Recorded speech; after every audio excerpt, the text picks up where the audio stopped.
या अली मदद।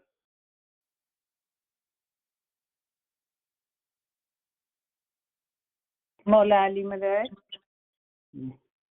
अभी क्या बता? जी हाँ। म्यूट कर बता। जी तो मेरा जापो तो शुरुआत करिए। जी बिस्मिल्लाह। आमीन। Thank you. या अली मदद। मौला अली मदद। मौला के नाम से शुरू करते हैं। बिस्मिल्लाहिर्रहमानिर्रहीम।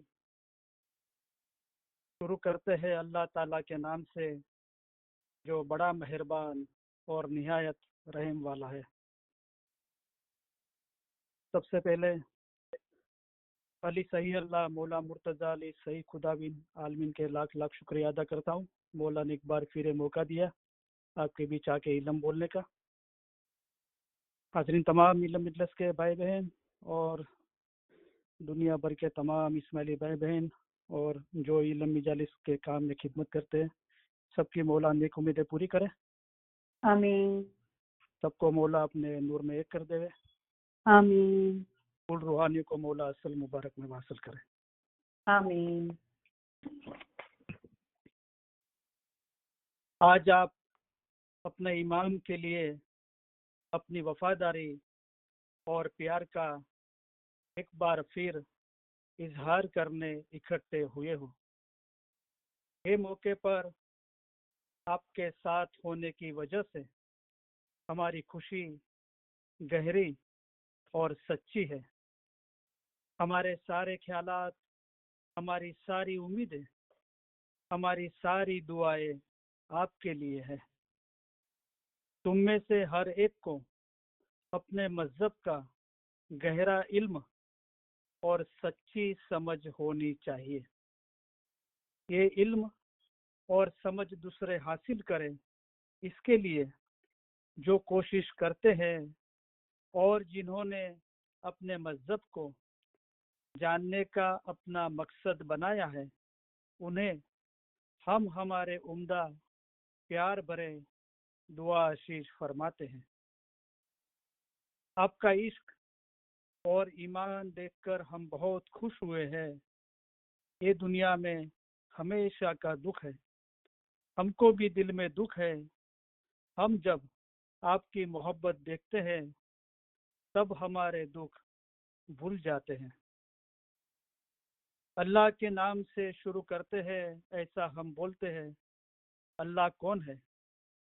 मौला मुर्तज़ा अली सही अल्लाह है। अल्लाह मेरे सलवात पढ़े। अल्लाहुम्मा सल्ली अला मुहम्मदन व आले मोहम्मद।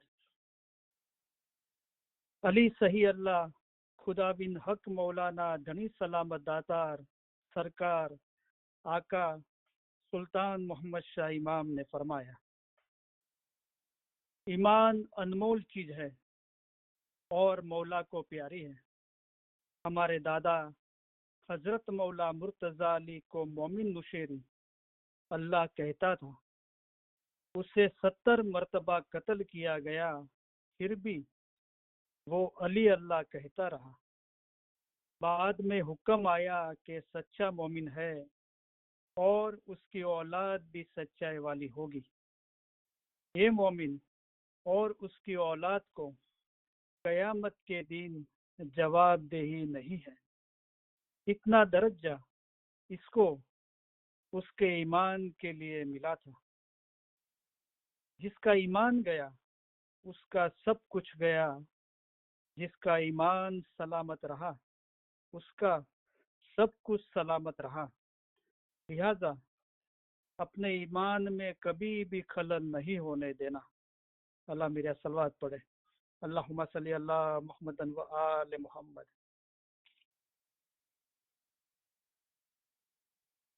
सतगुरु कह रे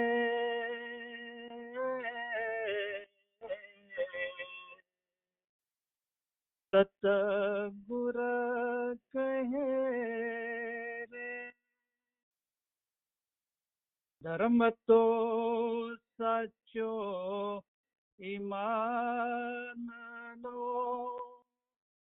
ईमान साचो जाना जे ईमान लावशे फरमान सू ते दास अमारा जान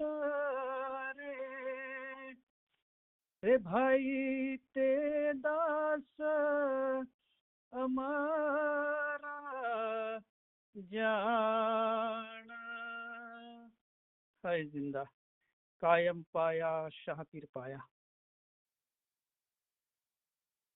ए जी अली ते तो सही अल्लाह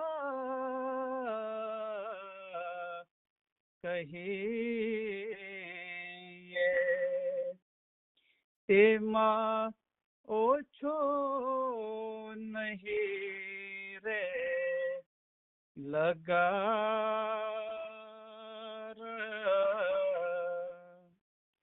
अमे एने मानियो सिदकसो एनु नाम छे जलन शाहू आकार छे तो रेखी सरो गुर कहे साचा सतगुरे हे म कहिया हे जी ते रूप अमारो जान जो ते मौला मुर्तजा अली अवतार अली अल्लाह एक करी जान जो ते माहे शकम याण जो लगार चे तो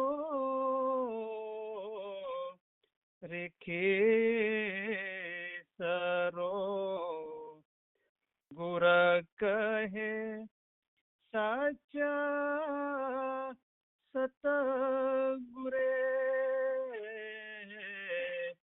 ए म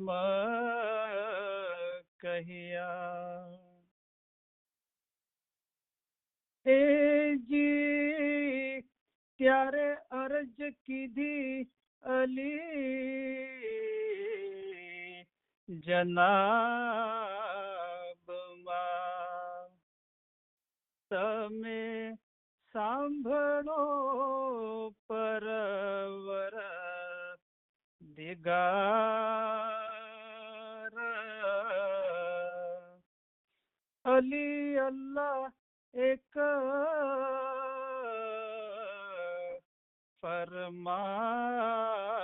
फरमाविया तेनो ते कोण करशे एत बार छे तो रेखी सरो गुर कहे साचा सतगुरे ए म कहिया ए जी अली अल्लाह जे कोई मानशे तेनो पीरते नबी मोहम्मद अवतार जे नबी जी ने आलमाहे थी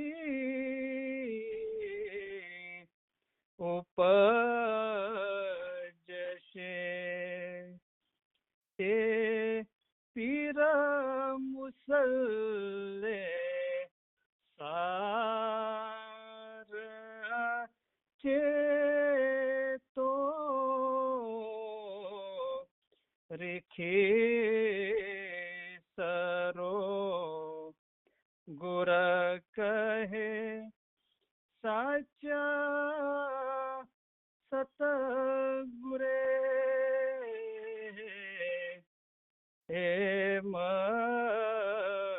कहिया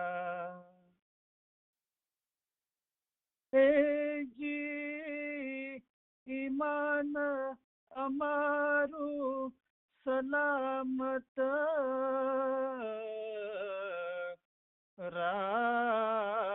राखजो जेथी उतरिए पेले पार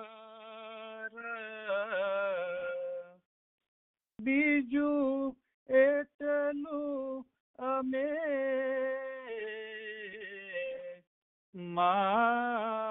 मांगिए जे वारंवार होवे तमारो दीदार चेतो रेखे सरो गुर कहे साचा सतगुरे एम कहिया ए जी अली ने द्वारे अमे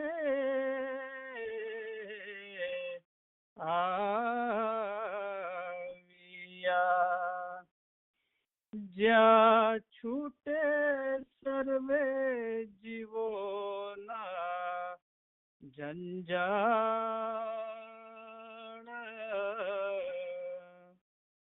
या हीणा खीणा आगे कई जीव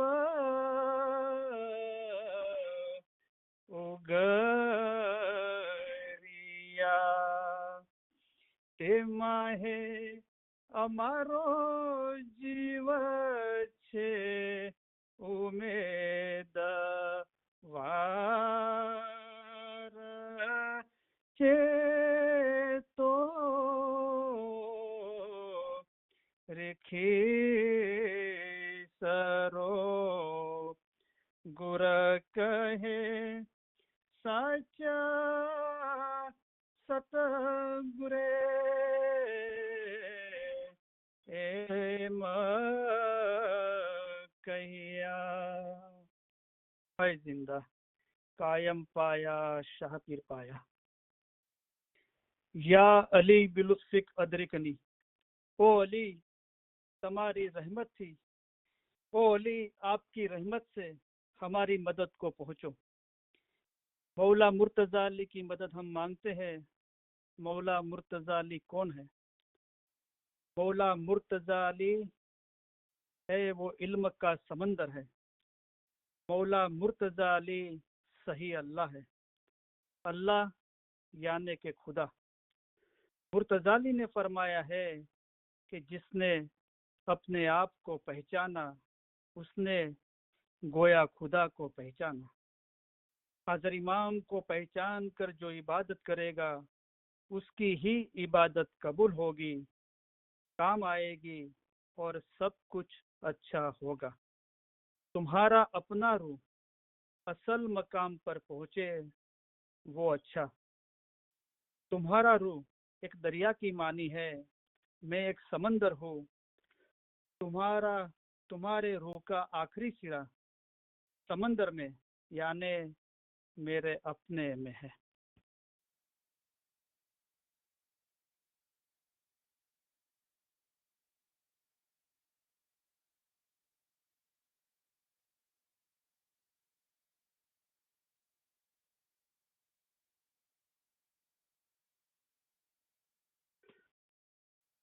आज हम इंशाल्लाह जो रूहानी समझन के फरामीन मुबारक है उसमें कलाम इमाम मुबीन पार्ट 1 का 65 का फरमान और उसका होमवर्क फर्स्ट होमवर्क है जो हमारा उसकी हम समझ हासिल करने की कोशिश करेंगे। तो ये जो रूहानी समझन के फरामीन मुबारक है कलाम मुबीन पार्ट 1 में 8 फरामीन मुबारक, उसमें से 65 नंबर का फरामीन मुबारक जो घर पे या दूसरी जगह पे कंफर्टेबल है अपने इल्म की किताब खोल के बैठे। तो गुजराती में है, पेज नंबर 166 है, फरामीन नंबर 65।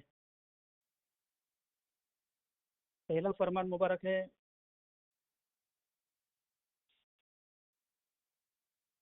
तुम अभी इंसान रूप में हो, उसमें कैसे कैसे फायदे हैं उसका ख्याल करो। तुम हवा के रूप में नहीं हो और पानी के रूप में भी नहीं हो। पानी होता है वो फिर के दरिया के रूप में चला जाता है, हवा भी उसी तरह है। तो यहाँ मौला ने पहले फरामीन मुबारक में जो इंसान, हम इंसान के रूप में है, यानी हमारा रूह अभी इंसान के रूप में है, बराबर। और पूरी खुदा की जो कायनात है, मखलूक है, उसमें इंसान को अशरफुल मखलूकात कहा गया है, क्योंकि खुदा ने इंसान को जो अक्ल बख्शी है वो दूसरे मखलूक में वो अक्ल नहीं है। तो एक इंसान ही है, अगर वो अपनी अक्ल का उपयोग करे और अपने रूह को पहचाने जो खुदा का नूर है, तो वो खुदा के नूर में एक हो सकता है, दूसरी मखलूक नहीं हो सकती है। तो यहाँ एक मर्तबा बताया है खुदा ने, मौला ने फरामीन मुबारक में, और हमको ये फरमाया है कि तुम इंसान रूप में हो, यानी हमको ये जिस्म मिला है, अशरफुल मखलूकात ह्यूमन बॉडी मिली है, उसके अंदर हम है रूह के स्वरूप में, और उसमें कैसे कैसे फायदे हैं उसका तुम ख्याल करो। तो ये इंसानी जिस्म अशरफुल मखलूकात का हमको जो दर्जा मिला है, उसमें कैसे कैसे फायदे हैं उसका आप ख्याल करो, मौला फरमाते हैं। तो उसमें से आ, हमारा ख्याल शायद ना पहुँचे, लेकिन मौला ने वो चीज़ हमको बताई कि इंसान रूप में आप हो तो उसमें कैसा फ़ायदा है। तो उसकी एक मिसाल देके मौला ने फरमाया कि देखो देखो जैसे हवा होती है, तो हवा दूसरी हवा में एक हो जाती है, तो उसका जो स्वरूप है, उसका जो हाल है, वो हवा ही रहता है, फॉर्म हवा ही रहता है। और पानी की मिसाल दी कि पानी का भी वैसा ही है कि पानी कोई झरने का पानी होता है या तालाब का पानी होता है या वो दरिया में एक होता है, तो वो पानी की हालत में ही रहता है, उसका जो फॉर्म है वो चेंज नहीं होता है। तो ये हवा और पानी की मिसाल दी। लेकिन मौला ने जो इंसान का जो मर्तबा है वो समझाने के लिए ये मिसाल दी पानी और हवा की, क्योंकि हम इंसान है, तो इसमें फ़ायदा क्या है कि जैसे पानी, कोई भी पानी दरिया में मिलता है तो उसका जो उसकी हालत है वो पानी की रहती है, हवा की भी हालत वही रहती है। लेकिन इंसान अगर मौला के फरमान पे अमल करे और ये बातूनी मजहब बातूनी इल्म को समझे, उसके मुताबिक अमल करे, तो वो उसका जिस्म इंसान रहता है, लेकिन उसकी रूहानी हालत एक जैसी नहीं रहती है। वो उससे अपनी रूहानी हालत को और बेहतर कर सकता है। जैसे पानी झरने का या तालाब का पानी दरिया में मिलता है तो पानी ही रहता है, इस तरह इंसान हमेशा इंसानी हालत में नहीं रहता है। अगर वो इल्म के अंदर मेहनत करे तो अपना रूहानियत में, उसका जिस्म इंसान का रहता है लेकिन उसकी रूहानियत हालत बुलंद वो कर सकता है। कैसे? तो मौलाना फरमान ने फरमाया कि अभी हमारा जिस्म इंसान का है बराबर, लेकिन हम इल्म की दुनिया में आए तो मौला इंसान किसको बोलते हैं मौला। तो मौला ने फरमाया कि हम जो फरामीन आपको फरमाते हैं वो जवाहिर है, जो इंसान है वो जवाहिर को उठा लेगा। तो एक एक हमको पता है सब इस्माइली तो बहुत है, मौला ने फरमाया आप में से कई लोग यानी कि ज़्यादातर लोगों ने अपना नाम इस्माइली मजहब में लिखे हैं और कहते हैं कि हम इस्माइली है, लेकिन इस्माइली मजहब क्या है और उसकी खूबी क्या है उसके बारे में वो कुछ भी नहीं जानते। तो सिर्फ नाम इस्माइली मजहब में लिखाने से हम इस्माइली नहीं हो जाते, हमारा जिस्म ही इस्माइली है कि हम जाहिर में इस्माइली कहलाते हैं, लेकिन इस्माइली मजहब और उसकी खूबी का जब तक हमको पता नहीं है तब हम इस्माइली बातून में नहीं कहलाते। ठीक उसी तरह हमारा जिस्म इंसान का है, लेकिन ये 313 फरामीन मुबारक में 3 गुण बताए मौला ने इंसान के। एक तो मौला ने फरमाया मेरे फरामीन जवाहिर के जैसे कीमती है, उसको जो उठा लेता है वो इंसान है। उठाने के बाद क्या होता है, तो अच्छे बुरे की जिसमें समझ है वो इंसान है।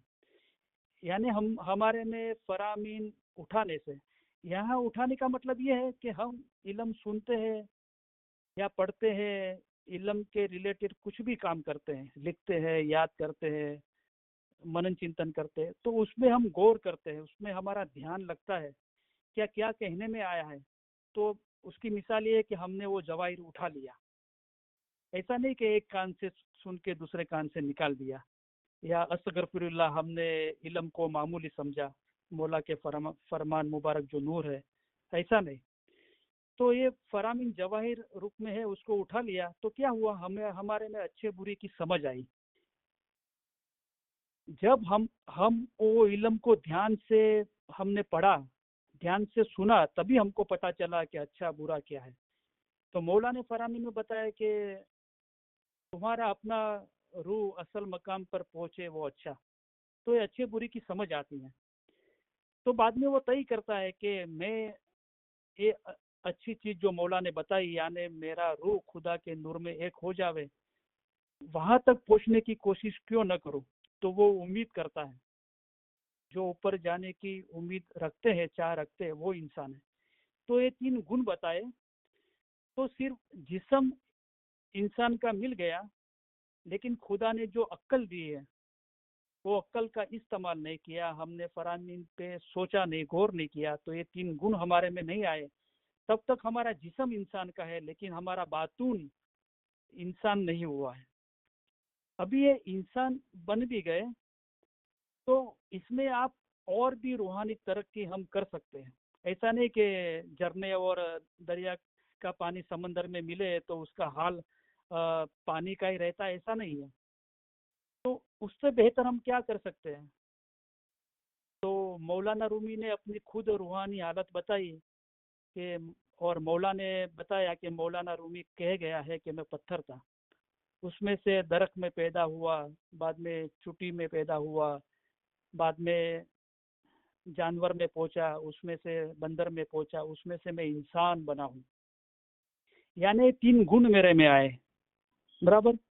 अभी आगे क्या, तो मैं उसमें से क्या बनूंगा, मैं मलाइक बनूंगा, और वो भी मेरी मंजिल है, मुझे और उससे मेरी रूहानियत को आगे ले जाना है, तो उससे भी ऊपर जाऊंगा। तो इंसान में से शिरस्ता बना जा सकता है, मौला ने फरमाया। तो क्या किया जाए उसके लिए, तो इल्म से आप अपनी जात को संवारोगे, समझाओगे और उसके मुताबिक अमल करोगे तो तुम फिरस्ता बनोगे। तो ये हमारी जैसे झरने और तालाब का पानी दरिया में मिलता है तो पानी की हालत में रहता है, ऐसा इंसान में नहीं है।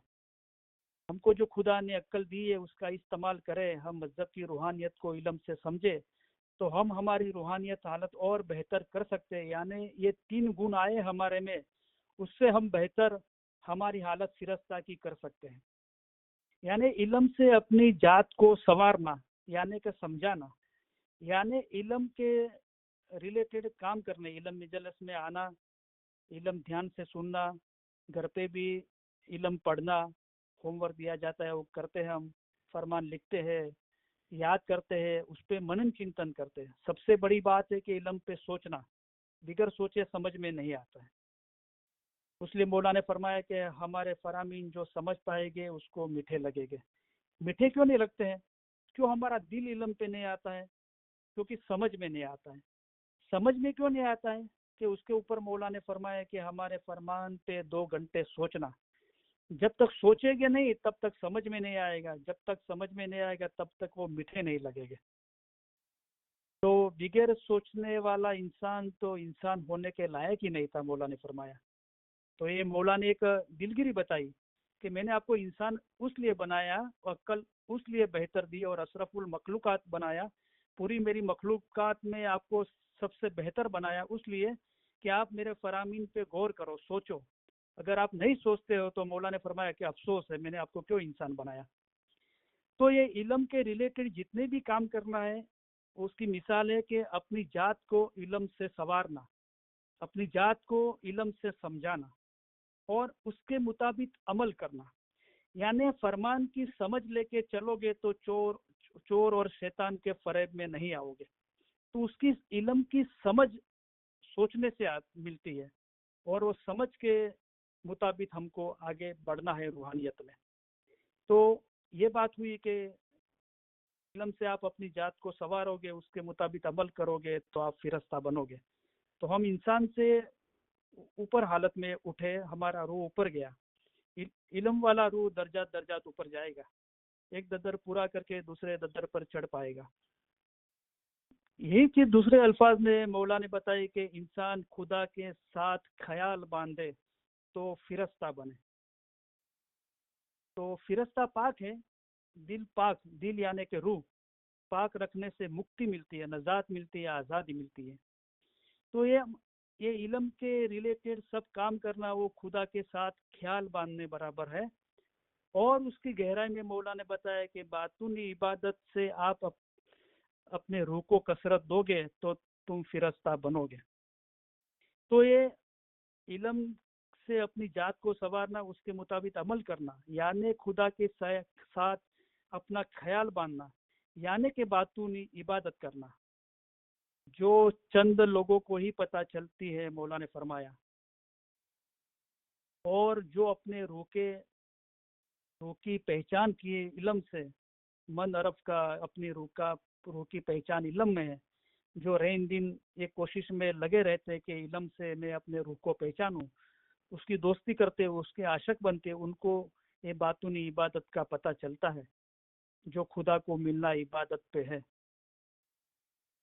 और वो इबादत से अपने रूह को कसरत देते हैं तो फिरस्ता बनते हैं, यानी फिरस्ता पाक है, दिल पाक रखने से मुक्ति यानी आज़ादी मिलती है, नजात मिलती है। दूसरे अल्फाज में मौला ने फरमाया कि बिन इल्म तू पाक क्यों, इस इल्म के बगैर तू कैसे पाक हो पाएगा। और जो हकीकती है उनको बातूनी इबादत करनी चाहिए। तो हमारा काम है कि हमको हकीकती बनना है, या अली को पहचानना हकीकत है, यानी खुद की रूह को पहचानना जो इल्म के अंदर है, मन अरब खुद के रूह की पहचान। और हमको ये ब्यासी बापा ने 313 फरामीन मुबारक में दो अल्फाज, दो लफ्ज है गुजराती में बे बोल, उसके अंदर एक साकल बना के दी है। अपने जिंदगी की पूरी मेहनत उन्होंने कैसे खुदा के नूर में एक हुए उसका आसान रास्ता बताया कि ये फरमान को, ये रूहानी समझन के जो फरामीन है उसको एक ध्यान से पढ़ो। आप ऐसा ध्यान से पढ़ो कि आप जो पढ़ रहे हो उसमें आप एक हो जाओ। इतना कोशिश करो ध्यान से इल्म सुनने की, पढ़ने की। तो क्या होगा, रूह की सच्ची समझ आएगी, यानी कि इल्म, उससे रूहानी इश्क पैदा होगा। और वो रूहानी इश्क से बातूनी इबादत का पता चलेगा, जो अभी मुमकिन नहीं है वो तभी मुमकिन हो पाएगा। बातूनी इबादत रूहानी इश्क के जरिए, जिससे एक सुई पे पैदा होती है, एकाग्रता पैदा होती है, और इंसान अपने जिंदगी का मकसद, यानी इंसान की मकसद ये है कि खुदा के नूर में एक हो जाए, असल मकान पे पहुंचे, वो हासिल कर सकता है। तो कहने का मकसद मौला ने ये पहले फरामीन के पैराग्राफ में मौला ने समझाया कि इंसान का मर्तबा इतना बड़ा है, उसमें ये फ़ायदा है कि वो अपनी वही जो हालत में है वही हालत में नहीं रहता है। अगर वो इल्म के अंदर खोज करे, आप में से हर एक को अपने मजहब का गहरा इल्म और सच्ची समझ होनी चाहिए। वो ऐसा इल्म हासिल करे तो वो अपनी रूहानी तरक्की कर सकता है, वो इंसान में से फिरस्ता बन सकता है। उससे आगे मौला ने फरमाया कि आपका रूह पाक होगा तो आप जिब्राइल फिरस्ता से भी ऊपर जाओगे, यानी पैगंबर जैसे बनोगे। और उसके भी ऊपर बताया कि फिरस्ता के ऊपर शाह है, तो फिरस्ता के ऊपर पैगंबर है और उसके ऊपर शाह है जो फना फिल्ला मौला मुर्तज़ा अली सही खुदा बिन आलमीन है। तो इस तरह हम ये अशरफुल मखलूकात में हमको इंसान का जिस्म मिला है और ये ऐसा इल्म मिला है, ऐसी इल्म इजालिस मिली है, ऐसा रूहानी इल्म मिला है, ऐसा जीता जागता खुदा मिला है हमको। मौला हमको नसीहत कर रहे हैं, तो इसके मुताबिक हम अमल करें और मजहब की रूहानियत को समझे तो हम फना फिल्ला हो सकते हैं। जैसे मौला ने आसान तरीका बताया कि भला खुदा कौन है और मैं खुदा में क्यों न समाऊं, ऐसा ख्याल करो आप ऐसे ख्याल नहीं रखो कि हमने फरामीन बेफिजुल फरमाए। हमारे फरमान पढ़ो, सुनो और सोचो जिस तरह हजरत ईसा खुदा में फना हुए थे, तो आप भी फना फिल्ला हो। फना कुछ भी नहीं, फी अंदर अल्लाह खुदा, फना फिल्ला खुदावंद ताला की जात में नाबूद हो जाना। तो इस तरह मौला ने बहुत आसान तरीके से हमको इस्माइली मजहब की रूहानियत समझाई और एक आसान रास्ता बताया है। आगे मौला फरमाते हैं कि तुम इंसान बने तो तुमको जन्म और मरण है। इंसान जन्म और मरण के बीच में फिरता रहे, उसमें क्या फ़ायदा। दुनिया में जन्म लेके खाया पिया पहना, बच्चे पैदा पैदा किए, दुनिया के रास्ते में आए और गए। एक काम तो हैवान भी कर सकता है, तब इंसान की फजीलत क्या है वो समझना चाहिए। तो देखो, कई फरमान में मौला ने सवाल दिए और जवाब भी दिए, कई फरमान में मौला ने सवाल दिए उसका जवाब कोई और जगह पे दिया है। तो हम जब मजहब का गहरा इल्म और हमारे रूह की सच्ची समझ हासिल करते हैं और बहुत सीरियसली हम अभ्यास करते हैं तो हमको ये भेद, ये खूबियाँ नज़र आती है इल्म की। तो यहाँ मौला फरमाते हैं ये फरामीन के दूसरे पैराग्राफ में कि तुम इंसान बने तो तुमको जन्म और मरण है। तो एक तो हम ये जाहिरी इंसान का हमारा जिस्म लिया है तो हमको जन्म और मरण है। यानी हम हमारे सामने देखते हैं कि कोई 60 70 80 90 100 साल में कोई गुजर गया, राइट। तो उसने जन्म लिया इंसान के रूप में और बाद में मर गया। तो अगर अपने रूह को नजात नहीं किया तो वापस जिस्म लेके वो दुनिया में आता है। जैसे मौला ने फरमाया रूहानी समझन के फरामीन मुबारक में कि लख 84 का फेरा फरके तुम इंसान बने, वो वक्त पे तुम नहीं कहते और गधे कुत्ते ही रह गए और मर के वापस हैवान बने, उसमें क्या फ़ायदा, उसमें क्या लाभ। तो मर के वापस हैवान बने, यानी पहले बन चुके थे वापस बने, बराबर। तो एक ये जाहिरी इंसान का जिस्म है, हमने ये जन्म में हमारे रूह को नजात नहीं किया तो हमको जवाबदेही है। जैसे करीम हाज़िर इमाम सही खुदा बिन आलमीन ने फरमाया कि आप ऐसा नहीं समझना कि आप एक ही वजूद के लिए यहाँ पे हो और गुजर जाने के बाद आपको कोई हिसाब नहीं देना है, यानी हिसाब देना है। तो तुम इंसान हुए तो तुमको जन्म और मरण है, बराबर। लेकिन अभी हम रूहानियत की बात करें कि हमारे में ये 3 गुण आ गए कि फरामीन रूपी जवाहिर को हमने उठा लिया, अच्छे बुरे की समझ आई और ऊपर जाने की चाह की, उम्मीद की, तो हम रूहानियत में इंसान बने। तो हमको जन्म और मरण है, यानी अभी हमको वो लख 84 फेरे में से हम आज़ाद नहीं हुए, हमको नजात नहीं मिली है। क्योंकि जब वो हालत बनेगी जो फिरस्ता की संपूर्ण हालत है, जो फिरस्ता पाक है, यानी दूसरी सड़क रूह की यानी कि फिरस्ता की, यानी दिल यानी कि रूह, दिल पाक रखने से यानी रूह को पाक करने से नजात मिलती है। वो हालत तक नहीं पहुंचे तब तक ये जन्म मरण का भय है। तो अभी हमने ये जिस्म इंसान का लिया था और ये 3 गुण हमारे में आए, परम इंद्र रूपी जवाहिर उठा लिया, अच्छे बुरे की समझ आई और ऊपर जाने की चाह की, तो हम इंसान एक रूहानियत में हम इंसान बने और उसमें हमको जन्म मिला। तो वो जन्म और मरण के बीच में घूमता रहे तो क्या फायदा। जैसे कि मैं यहाँ रोजनबर्ग में रहता हूँ और मुझे ह्यूस्टन जाना है, तो मैं रोजनबर्ग और ह्यूस्टन के बीच में घूमता रहूँ, शुगरलैंड, मिजोरी सिटी, स्टैफर्ड में घूमता रहूँ, तो मेरा मकसद हासिल नहीं होगा। तो मेरा मकसद है कि रोजनबर्ग से ह्यूस्टन पहुंचना, राइट। तो जन्म और मरण के बीच में घूमता रहे तो क्या फायदा। तो मरे तो फायदा होवे, कहने का मतलब कि मकसद मरने का है। यानी जन्म वो स्टार्टिंग है और मरना वो मकसद है। यानी सत सतगुरु कह रहे झूठा मरना तो सब जुग मरे। यानी ये सब झूठे मरते हैं, जो 60, 70, 80, 90, 16 साल में मर जाते हैं।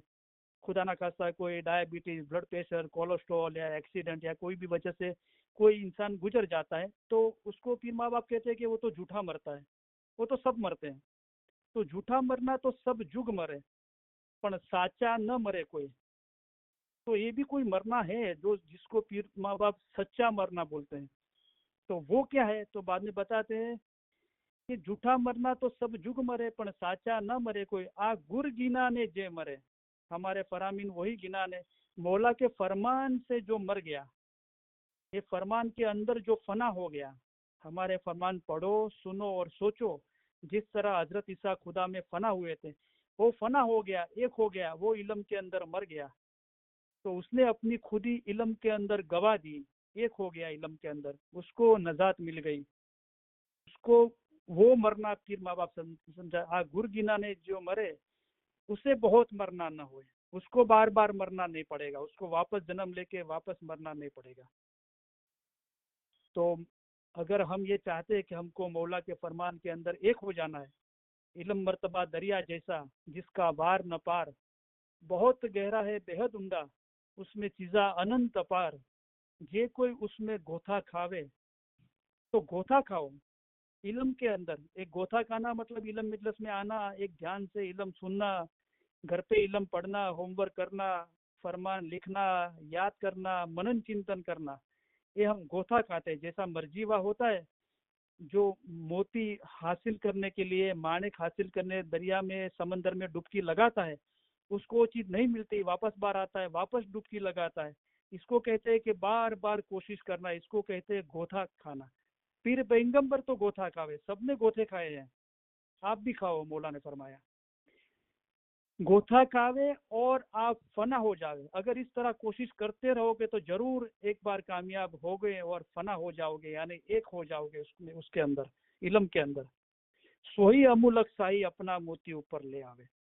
यानी मुर्तजाली ने फरमाया, जिसने खुद को पहचाना उसने गोया खुदा को पहचाना, जिसने अपने आप को पहचाना उसने खुदा को पहचाना। अगर हमने ये तय किया है कि हमको इस तरह इल्म के अंदर, मौला के फरमान के अंदर एक हो जाना है, मर जाना है, तो उसको मौला फरमाते हैं कि मरना जिन्हें सच कर माना, उसे दुनिया में क्या करनी है खुशी। अगर तूने तय कर दिया है कि मुझे गुर गिनान से, मौला के फरमान से मर जाना है, मौला के फरमान नूर है, उसमें एक हो जाना है, फरमान पढ़ना है, सुनना है, सोचना है, और जिस तरह हजरत ईसा फरमान में खुदा में एक हो गए, इस तरह मुझे भी एक होना है। तो तूने सच कर माना है कि मुझे इस तरह अपने रूह को नजात करना है और खुदा के नूर में एक होना है, तो उसे दुनिया में क्या करनी है खुशी। तो दुनिया में क्या खुशी कर रहा है तू। इस बुझ साथ ये समझने के बावजूद भी जो तू खुशी कर रहा है, तो खुशी नहीं, ये तो है बेहोशी। पर मुल्क जाते उम्रों घटे। समझो कि मैं यहाँ से डेलास जाता हूँ, एक बात है, तो कोई सैटरडे संडे के लिए जाता हूँ, बाद में मुझे पता है कि मुझे वापस लौटना है, या ह्यूस्टन में मेरी फैमिली है, मेरा बिजनेस है, मुझे लौटना है, तो मैं वहाँ रुकता नहीं हूँ, 1-2 दिन में जो काम होता है पूरा करते वापस लौटता हूँ। तो इस तरह मौला फरमाते हैं कि जो ठाम छोड़ना वहाँ घर करे, कि ये ठाम एक छोड़ना है, ये जगह है छोड़नी है एक बार, तो वहाँ कहाँ घर करके बैठा है तुम। तो मरना जिन्हें सच कर माना, उसे दुनिया में क्या करनी है खुशी।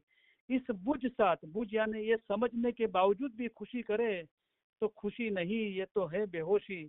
पर मुल्क जाते उम्रों घटे, दूसरे मुल्क में जाते हो तो उम्र घटती जाती है, पता है कि हम ये मेरा मुल्क नहीं है, मुझे वापस लौटना है।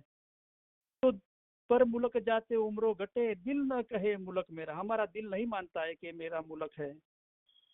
तो दुनिया मुल्क सु काए दिल बांधो, तो ये दुनिया जो मुल्क है वहाँ कहाँ दिल लगाया है। किसने बताया कि मुल्क है तेरा, किसने बताया कि तेरा मुल्क है। क्योंकि मौला तो ये बताते हैं कि मेरा तुम्हारा घर मेरे दिल में है और मेरा घर हमेशा तुम्हारे दिल में है। तुम्हारा घर ये दुनिया में कच्छ, काठियावाड़, मुंबई, विलायत और दूसरी जगह पे नहीं है। तुम्हारा घर मेरे दिल में और मेरा घर हमेशा तुम्हारे दिल में है। हमारा दिन सीधी सड़क जैसा है, जो रूहानी दिन मौला बताता है कि जिसको इल्म का पता नहीं उनको रूहानी मामलात में आप अपने जैसा करो। तुम्हारा दिन रूहानी है, दूसरों का दिन जिस्मानी है। हमारा दिन सीधी सड़क जैसा है, उस पर आप सीधे चले जाओगे तो आप अपने गांव पहुंच जाओगे। क्या गांव बताया बाद में, कच्छ, काठियावाड़, मुंबई, विलायत नहीं बताया, क्या बताया, आप अपने असल नूरानी मकान पे जा पहुंचोगे। तो ये हमारा गांव है, ये हमारे मगज में, हमारे दिल में नक्श कर देना चाहिए और वहां पहुंचने की कोशिश करनी चाहिए। मलकुल मौत सब पर आती है, नहीं तो मलकुल मौत तो है सब पर है, और सब बंदे की ले जाता है जान। बंदे की जो बंदी करता है उसको बंदा कहा जाता है, तब तक मलकुल मौत है, आज़ादी नहीं है। लेकिन आज़ाद हो गया तो लख 84 के बंधन में से मुक्त हो गया और खुदा के नूर में एक हो गया।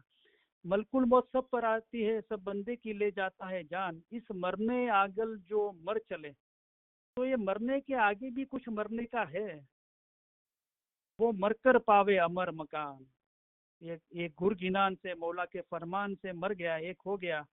तो वो ऐसा मर गया कि वो मरकर क्या मिला उसको, अमर मकान मिल गया, कभी भी ना मरना पड़े ऐसा मकान मिल गया। जिस बहस में मौत ना आवे, सो ही तख्त खुदा का जान। ये ऐसी बहस है, वहां मौत नहीं आती है। तो मरकर पावे अमर मकान, ऐसा मरना जो मर जाने, वासल हक वो कामल फकीर, ए दरज्जा पावे सो वली खिलावे, ए फरमाया हजरत आप अमीर। तो हम इस बात का गौर करें कि अभी ये मोहब्बत से मौला ने हम पे बहुत बड़ी मेहरबानी की। तुम इंसान रूप में हो, खुदावन ताला ने आप पे बहुत बड़ी मेहरबानी की है कि मोहब्बत से सतपंथ दिन में जन्म दिया है। सत्य यानी सच्चा, पंथ यानी रास्ता, दीन यानी फरमान। ये सच्चा रास्ता दिखाने वाले रूहानी समझन के फरामीन ने हमको जन्म दिया है, ऐसा इल्म दिया है। तो हमको क्या करना चाहिए कि मर जाना चाहिए, एक गुर के गिनान में एक हो जाना चाहिए, फरमान के अंदर एक हो जाना चाहिए। तो इंसान जन्म और मरण के बीच में घूमता रहे तो क्या फायदा, तो फायदा कब होता है। 313 फरमान में हजरत इमाम आका सुल्तान मोहम्मद के फरमान में सबसे पहला हुक्म यह है कि आप अपनी जो बकिया जिंदगी है उसको बेफायदे बेफिजुल कब तक गवाते रहोगे। और पहला हुक्म यह है कि आप अपने आदम के वजूद को पहचानो, इंसान का जो आपका मर्तबा है उसको पहचानो, तो फायदा हासिल होए।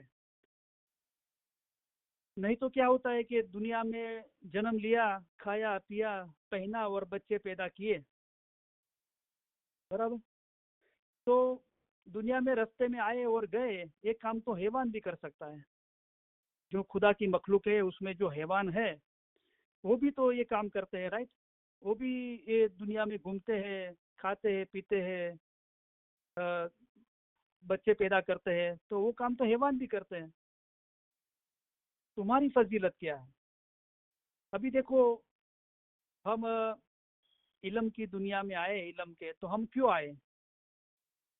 तो मौला ने फरमाया कि तुम्हारा फजीलत, यहाँ पे मौला ने फरमाया कि इंसान की फजीलत क्या है। तो उसका जवाब यहाँ पे नहीं दिया, दूसरे फरामीन मुबारक में दिया है, 313 फरमान मुबारक में, कि आपका फजीलत और सारा वक्त रूह को पहचानने के लिए है। तो ये हम इल्म मिजालिस में आते हैं, इल्म सुनते हैं, घर पे भी पढ़ते हैं, याद करते हैं, मनन चिंतन करते हैं, लिखते हैं, होमवर्क करते हैं। हमारा ध्यान ये होना चाहिए कि तुम्हारा फजीलत और सारा वक्त रूह को पहचानने के लिए है। नहीं तो दुनिया में खाया पिया पहना बच्चे पैदा किए दुनिया में रास्ते में आए और गए। ये काम तो हैवान भी कर सकता है। तो जबान की इबादत तो हैवान भी कर सकता है, वो क्या काम की है। और दिल ईमान से छूटे, जब दिल का ईमान हो जाएगा तब नजात मिलेगी। बिन दिल जीभ ईमान सु दोजक पाइसी। तो जबान का ईमान है, तो जबान की इबादत तो हैवान भी कर सकता है, वो क्या काम की है। तो मौलाना फरमाया कि गधे जैसे लोग मेरे पास आते हैं और कहते हैं कि हमारा ख्याल दुनिया पे है, इबादत जबान की है। तो ऐसे लोगों को मैं क्या जवाब दूं। तो मैं कान बंद रख के चुप बैठा रहता हूँ। तो ये हालत क्यों हो गई। तो जो बचपन में ये इल्म के पाठ याद नहीं करते, वो गुजर जाने के बाद आखिरत की परीक्षा में पास नहीं होते और गधे की मिसाल रह जाते हैं। तो आप में जो जुआन बच्चे उनको दिन का इल्म सिखाओ, तो वो गधे जैसे नहीं बनेंगे। नहीं तो फरमाया मौला ने कि वो कहेंगे कि दो बोल बोलेंगे और कहेंगे कि गधे जैसे हो जाएंगे, दो बोल बोलेंगे और कहेंगे हमने इबादत की। तो जबान की इबादत तो हैवान भी कर सकता है, क्या काम की। तो जो गुनाह करता है वो हैवान है। क्या गुनाह करता है। हम जो फरामीन आपको फरमाते हैं वो जवाहिर है। जो इंसान है वो जवाहिर को उठा लेगा। जो हैवान है उसकी निगाह घास पर रहती है, वो जवाहिर को छोड़ देता है। यानी धर्म की आंखें 7 है। 2 आंखें सबको दी है खुदा ने। 3 आंखें विद्या को बोला है, यानी दुनिया के इल्म को बोला है। सप्त आंखों धर्म की आंखों को 7 बोला है, 7। और लाख लोचन से ज्ञानना, तो इल्म के बगैर जो भी धर्म है उसकी आंखें सिर्फ 7 ही है। तो वो जवाहिर को छोड़ देता है फरमान को। उसको ये समझ में नहीं आता है कि मर्तबा इल्म केरा सब उन्नर पर है आला। तो उसकी हालत हैवान की है और वो गुनाह करता है कि जवाहिर को छोड़ देता है। तो तुम्हारा फजीलत क्या है। इंसान की फजीलत ये है कि अपने रूह को पहचाने, वो तुमको समझना चाहिए। बाद में मौला फरमाते इबादत वो हमेशा की कसरत और तालीम है। अगर तुम एकाध महीने इबादत नहीं करोगे तो आहिस्ता आहिस्ता कसरत भूल जाओगे। कसरत नहीं करोगे तो पहलवान नहीं बनोगे। जिस्म सुन जैसा हो जाएगा। गुजराती में अल्फाज है शरीर शून्य मारी जैसे, यानी के सुस्त बन जाएगा। हमारे बदन में रूह है, उसकी कसरत इबादत है। अभी मौला इबादत की बात करते हैं और मौला फरमाते हैं कि इबादत वो हमेशा की कसरत यानी तालीम है। यानी कोई ऐसी एक बात नहीं है कि एक दिन किया और 5 दिन नहीं किया, 5 दिन किया महीने तक नहीं किया, ऐसी बात नहीं है। हमेशा की कसरत और तालीम है। हमेशा खुदा की इबादत करना, हर पल हर शायद खुदा को याद करना चाहिए। अभी हम जब इबादत बोलते हैं तो उसका सबसे आला मायना इबादत की ये है। 4 से 5 की बंदगी है, वो भी बंदगी है, इबादत है। अकालिशा माँ बाप ने फरमाया कि आंखों से इल्म पढ़ना वो भी इबादत है, कान से इल्म सुनना वो भी इबादत है, जबान से इल्म बोलना वो भी इबादत, हाथ से इल्म लिखना वो भी इबादत है। ठीक उसी तरह हम हमारे मगज से इल्म याद करते हैं, वो भी इबादत है। हम फरमान पे सोचते हैं, वो भी इबादत है। फरामीन हम मौला के हम हमारे रूह को पहुंचाते हैं। यानी जितनी भी फरमा बरदारी है वो इबादत है, ताबेदारी है। लेकिन उसकी उच्चतर मायना मौला ने टॉप मोस्ट जो मायना बताई इबादत की, और भी मौला ने मायना बताई कि तुम इबादत करते नहीं हो। ये दिन इस्माइली जो बहुत ही आला दिन है उसको समझते नहीं हो। तो दिन इस्माइली जो आला दिन है यानी तुम्हारा दिन रूहानी है, उसको हम समझते नहीं है। तो समझने के लिए क्या करते हैं, हमारे फरामीन पे 2 घंटे सोचना। बाद में मौला ने फरमाया कि हमारे फरामीन जो समझ पाएंगे उसको मीठे लगेंगे। तो फरामीन समझने के लिए रूहानी मजहब, बातूनी मजहब जो आला दिन है उसको समझने के लिए जो हम कोशिश करते हैं इल्म के रिलेटेड, वो इबादत है। बाद में मौला ने फरमाया कि आप अपने मजहब को अपने दिल में अपने रूह में संभाल के रखो, वो इबादत है। बाद में मौला ने फरमाया खुदा को मिलना इबादत है, वो इबादत है, वो खास करके बातूनी इबादत है। तो मौला ने फरमाया कि हमेशा की कसरत और तालीम है। अगर तुम बाद में मौला ने एग्जाम्पल दिया कि एक आध महीने तुम इबादत नहीं करोगे तो आहिस्ता आहिस्ता कसरत भूल जाओगे। कसरत नहीं करोगे तो पहलवान नहीं बनोगे, शरीर सुन्न हो जाएगा, यानी कि सुस्त हो जाएगा। तो जैसे कोई इंसान बदन का पहलवान होना चाहता है तो वो कसरत करता है हमेशा, बराबर। तो वो उसके शरीर में, जिस्म में कुव्वत आती है, वो पहलवान बनता है। ठीक उसी तरह तुम्हारे बदन में रूह है, उसकी कसरत इबादत है। यानी सबसे, हमने आंखों से इल्म पढ़ा, कानों से सुना, मग से याद किया, और हमने उस पर मनन चिंतन किया, हाथ से लिखा, होमवर्क किया। सबसे बड़ी आला बात है कि हमारे फरामीन तुम्हारे रूह को पहुंचा, वो सबसे आला चीज़ है। क्योंकि जब तक फरामीन रूह को नहीं पहुंचता तब तक वो सब जगह पे घूमता रहता है। दीन और नसीहत के जो बोल उनको रूह को पहुंचना चाहिए, वो रूहानी को पहुंचते नहीं है, तब तक उनके ख्याल सब जगह पे घूमते रहते हैं। तो हमारा बदन में जो रूह है उसकी कसरत इबादत है। तो हमारे फरामीन तुम्हारे रूह को पहुंचाओ, सबसे बड़ी बात है। तो ये इबादत की मायना ये मौला ने हमको बताई, राइट। तो हम इबादत में हम आगे बढ़े, राइट। हमारी जो स्पिरिचुअल जर्नी है उसको हम आगे बढ़ावे, हम रूहानियत का इल्म हासिल करें। और खुदा के बिन इल्म तू पाक क्यों हुई सी, इल्म के बिगर तू कैसे पाक होगा। यानी दिल पाक रखने से नजात मिलती है, आज़ाद कैसे होगा। और हजरत ईसा खुदा में फना हुए, हमारे फरमान पढ़ो, सुनो और उस पर सोचो, गौर करो, जिस तरह हजरत ईसा खुदा में फना हुए थे। यानी कि हम इल्म मजालिस में आए तो बराबर इल्म के रिलेटेड हम जितना भी काम करते हैं उसमें हम पाबंद रहे।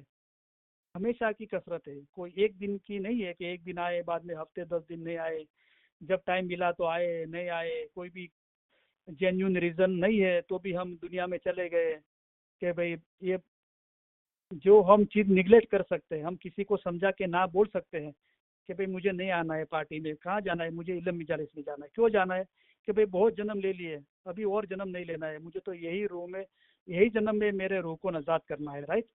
तो इस तरह हम कोशिश करते हैं। तो मौला ने फरमाया कि आप बचत करो, चार चार आना बचत करो। आपको लगता है कि ये रकम छोटी है, लेकिन वो रकम जब जमा होगी तो उसकी तादाद बड़ी होगी और आपको मुसीबत के वक्त में वो काम आएगी, राइट।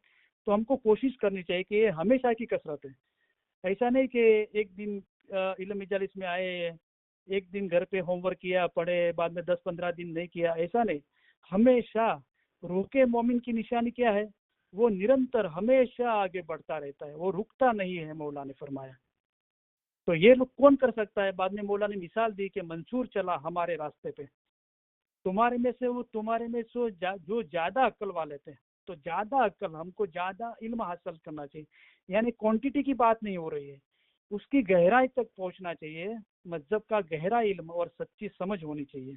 ये हमेशा की कसरत यानी तालीम है जो हमारे रूह को देनी है। जो तुम जमात खाने नहीं जाओगे तो इबादत की कसरत कैसे होगी? तो यहाँ मौला ने बताया कि जमात खाने जाओगे तो ही इबादत की कसरत होगी।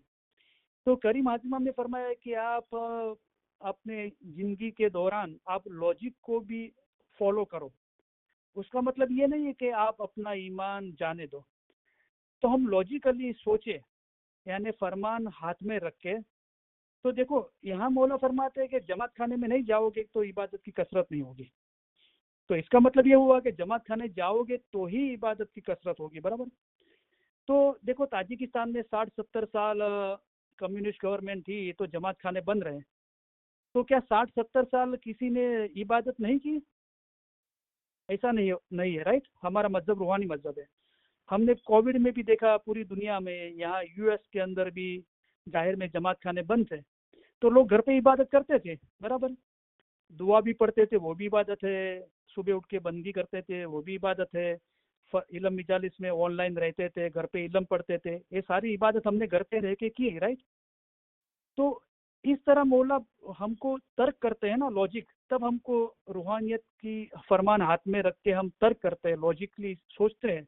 तब हम उसका बातून हमको पता चलता है कि जाहिर में जमात खाने नहीं भी गए थे, बंद थे, तो भी हमने इबादत की। तो मौला यहाँ कुछ और कहता है, बराबर, कि जमात खाने में नहीं जाओगे तो इबादत की कसरत कैसे होगी। तो तभी हमको ये जानने की ख्वाहिश होती है कि बातून में जमात खाना क्या है। तो अभी मौला उसका बातून हमको समझाते हैं कि जमात खाने की मायना ये नहीं है। अगर ये फरमान हमने पढ़ा कि जमात खाने में नहीं जाओगे तो इबादत की कसरत कैसे होगी, तो सीधा हमारा ख्याल जाहिर में गया।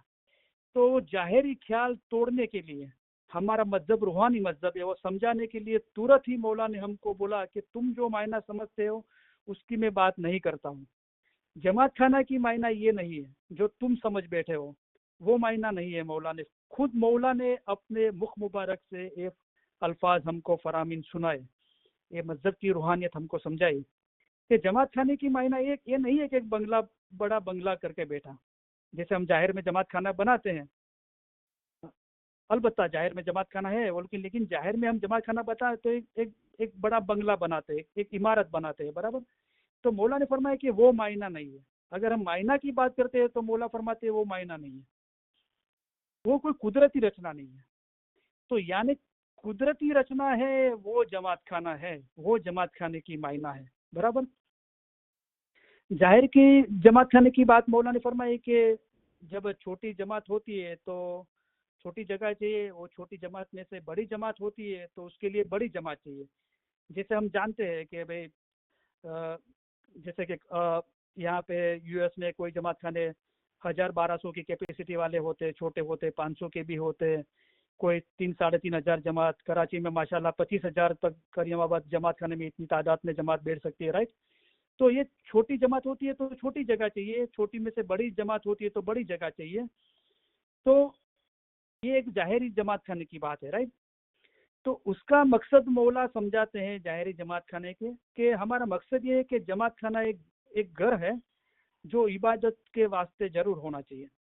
तो हमारी मजहब की जो जाहिरी प्रैक्टिस है और उसको शरीयत है, तो वो शरीयत पे हम जो फॉलो करते हैं उसमें चंद लोग ही ऐसे होते हैं जो जानते हैं कि हम ये रोज करते हैं तो उसके पीछे बातून क्या है। तो जैसे मैंने कई मरतबा बताया कि हम दुआ, चलो जमा खाने में दुआ पढ़े, राइट। तो मौला ने फरमाया, जब ये मौला को कहा गया कि दुआ में से अली सही अल्लाह निकाल दो, तो मौला ने फरमाया उससे बेहतर है कि दुआ ही निकाल दो। तो इसका मतलब ये हुआ कि दुआ क्या है, दुआ अली सही अल्लाह है। अभी अली क्या है, तो मौला मुर्तजाली इल्म का समंदर है। ओके, तो हमको ये चीज समझनी चाहिए कि वो इल्म का समंदर है। तो और गिनान फरमान के अंदर ये सारी चीजें आती है, मर्तबा इल्म केरा सब हुनर पर है आला। बाद में हम नियाज भी पीते हैं, चाटे भी डलवाते हैं, तो क्या बोलते हैं, फरमान या अली या मोहम्मद, यानी फरमान ही या अली या मोहम्मद है जो मौला। और सुबह हम तस्बीह पढ़ते हैं कि तस्बीह काढ़ो धनी सलामत जे फरमान जी, तो हम फरमान फरमान नहीं बोलते, क्या बोलते हैं, या अल्लाह या अल्लाह। तो अली या अली या मोहम्मद या अल्लाह तीनों चीज आ गई। जो मौला फरमाते हैं कि आपको वक्त मिले 1 सेकंड 1 मिनट तो तस्बीह लो, या अली या मोहम्मद या अल्लाह की तस्बीह पढ़ो। तो उसका बातून क्या है, बातून ये कि फरमान है। इबादत बंदी की भी करते हैं तो मौला ने फरमाया कि तुम में से कई लोग हैं, वो चंद लोग मौला ने फरमाया कि हिम्मत करके जमात खाने जाते हैं और इबादत बंदी करते हैं। जो जमात खाने जाते हैं, इबादत बंदी करते, हिम्मत रखते हैं, उनका दिल इल्म पे ज्यादा होता है। तो मकसद क्या है, कि मकसद ये है कि दिल इल्म पे आया, सिर्फ आंखें जबान कान आंख नक वो नहीं, हमारा दिल आया कि नहीं इल्म पे। तुम भी सूफी में दिल लगाओ, दिल लगा सूफी में, इल्म पढ़ने की खूबी हासिल हुई।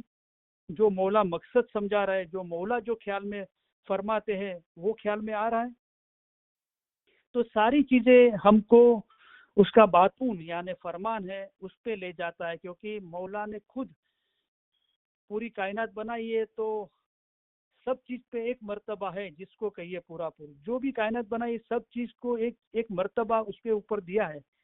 जैसे हैवान और जानवरों में शेर का मर्तबा है, फ्लावर्स में गुलाब का मर्तबा है, पंछियों में परिंदों में बाज का मर्तबा है, मेवे में आम का मर्तबा है। उसी तरह मजहब के अंदर मौला ने फरमाया कि मर्तबा इल्म केरा सब हुनर पर है आला। तो ये हमको तब पता चलता है। एक राजा था, अपने गुलामों को रोड ले जाता था एक खुले मैदान में और बोलता था खड्डा खोदो। खड्डा खोदवाता था, बाद में जब शाम होती थी तो बोलता है अभी खड्डा पूरा कर दो। दूसरे दिन ले जाता था, खड्डा खोदो, बाद में उसको वापस बंद कर दो, पूरा कर दो। तो उसमें से एक गुलाम को ख्याल आया कि रोज राजा खड्डा खुदवाता है और बाद में शाम होने के पर पूरा देता है कि अभी पूरा कर दो इसको, दूसरे दिन वापस खड्डा खुदवाता है, तो खड्डा खुदवाना है तो फिर पुरवाता क्यों है? तो पहले तो बोला कि कैसे हिम्मत हो राजा को, लेकिन बोला कि नहीं, इसमें से बाहर तो निकलना है, ये बात क्या है समझनी है। तो हिम्मत करके राजा के हुजूर में गया और अर्ज की कि कुछ मुझे अर्ज करनी है। तो बोलो क्या है? तो कि आप रोज हमको मैदान में लाते हो, एक खड्डा खुदवाते हो और बाद में उसको बोलते हो पुर दो, दूसरे दिन वापस खड्डा खुदवाते पुरते, तो ये क्या बात हुई? अगर इसको खड्डा वापस पूरा ही कर देना है तो खुदवाते क्यों हो? तो उसको बोला कि तू आजाद आज से, तेरे को नहीं खोदना है, कल तुझे खोदना है और वापस पुरना है, वापस खोदना है, पुरना है, वो तुझे नहीं करना है, तू आजाद। तो जब इंसान सोचता है तो उसमें से उसको कुछ रास्ता मिलता है। सिर्फ आंखें मिच मिच के फॉलो नहीं करना है, मजहब को समझना है, उसके पीछे बातून क्या है उसको समझना है, तब हमको उसमें से आज़ादी मिलती है। हमारा रूह शरीयत में से तरीकत, तरीकत में हकीकत, और हकीकत में से मारिफत में पहुंचता है, और पांचवा खुदा, जो पांचवा खुदा का फना फिल्ला की बात है, वहां तक पहुंचता है। तो मजहब के बातून को समझना है। तो ये जाहिर की बात बताई मौलाना के, हमारा मकसद कहने का है कि एक जमात खाना एक घर होना चाहिए जो इबादत के वास्ते जरूर होना चाहिए। कोई भी घर बंदगी के लिए लो, वो किराए पे लो या किराए पे नहीं लो, तो कोई भी घर चाहिए जहाँ जाके इबादत करनी चाहिए।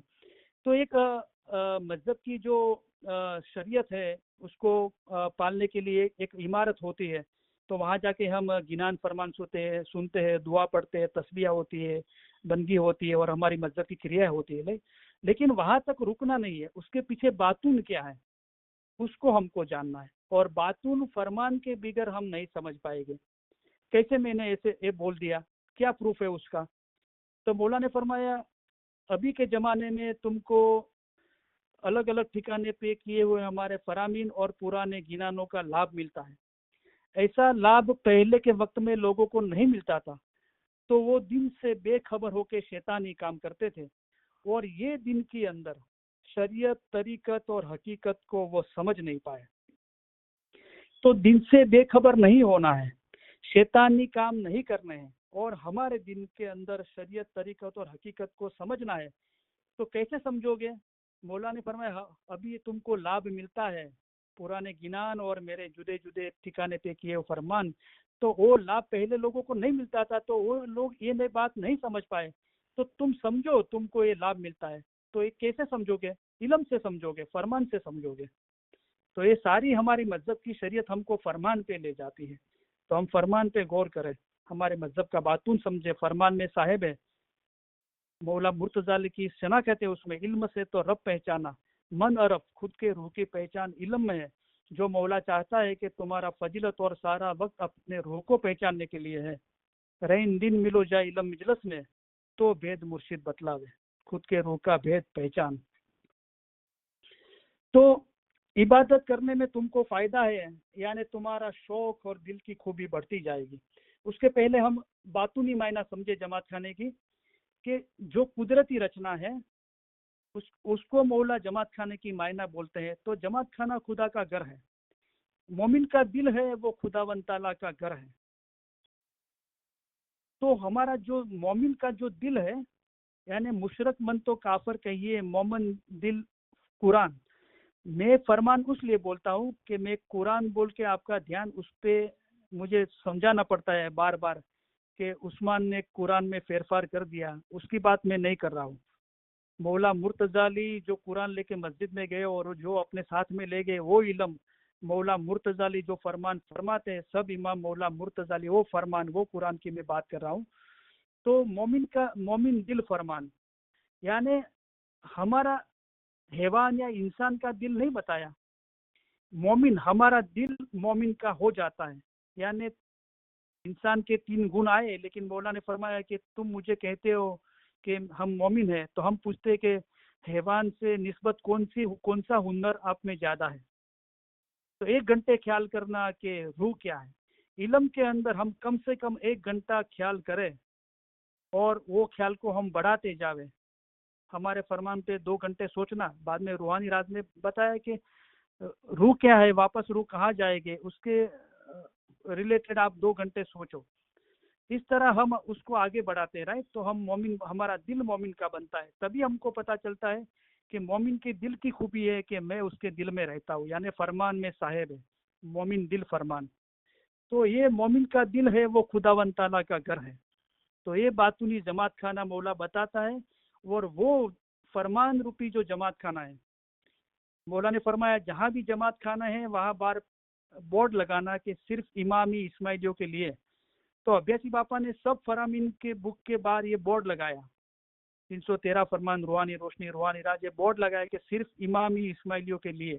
तो ये जमात खाना है, ये बोर्ड पढ़ के हम अंदर एंटर होते हैं, इलम के अंदर फरमान में एंटर होते हैं। तो जमात खाने में नहीं जाओगे, यानी कि फरमान के अंदर नहीं जाओगे, तो इबादत की कसरत कैसे होगी। तो ये फरमान के अंदर एंटर हुए तो हमारी इबादत शुरू हुई। हम ध्यान से इलम इलम मजलिस में आते हैं, ध्यान से इलम सुनते हैं, हम घर पे भी इलम पढ़ते हैं, इलम की किताबें खोल के फरमान लिखते हैं, होमवर्क करते हैं, याद करते हैं, मनन चिंतन करते हैं। तो ये हमारी इबादत की शुरुआत होती है, और ये इबादत उसके बालातर एकदम टॉप मोस्ट पहुंच जाती है, जिसको मौला बातूनी इबादत कहते हैं, और वो हकीकतियों को पता चलती है। तो ये इबादत करने से फायदा होगा, क्या फायदा होगा, तुम्हारा शौक और दिल की खूबी बढ़ती जाएगी।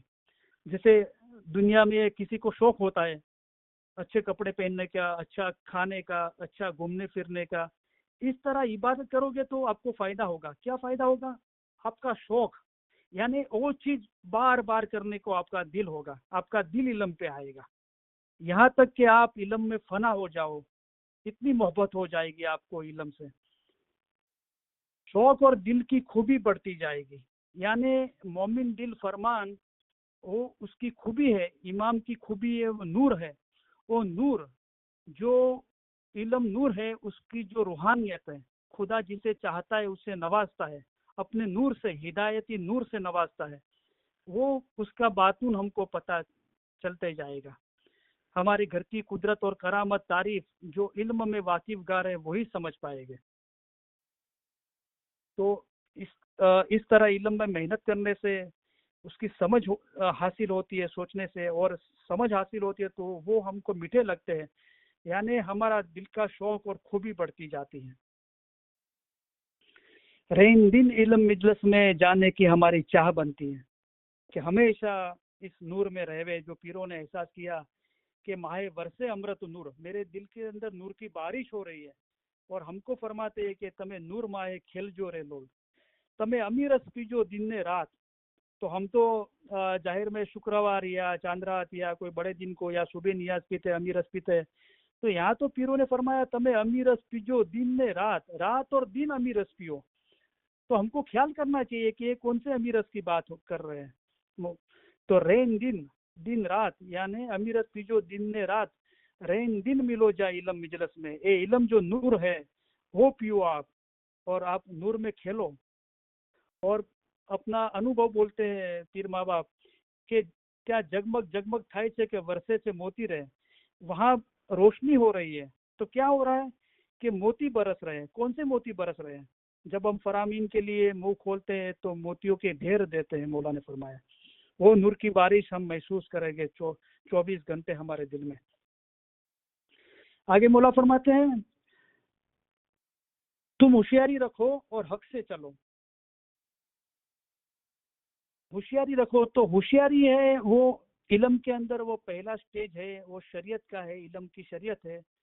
तो इस सदर दिन बुद्धिवान, दाना, सच्चे और बातून में साफ थे। और 125 में फरमान मौला ने फरमाया कि सीखता सीखता इंसान होशियार, अक्लवान, इल्मी और हिम्मतवान बनता है।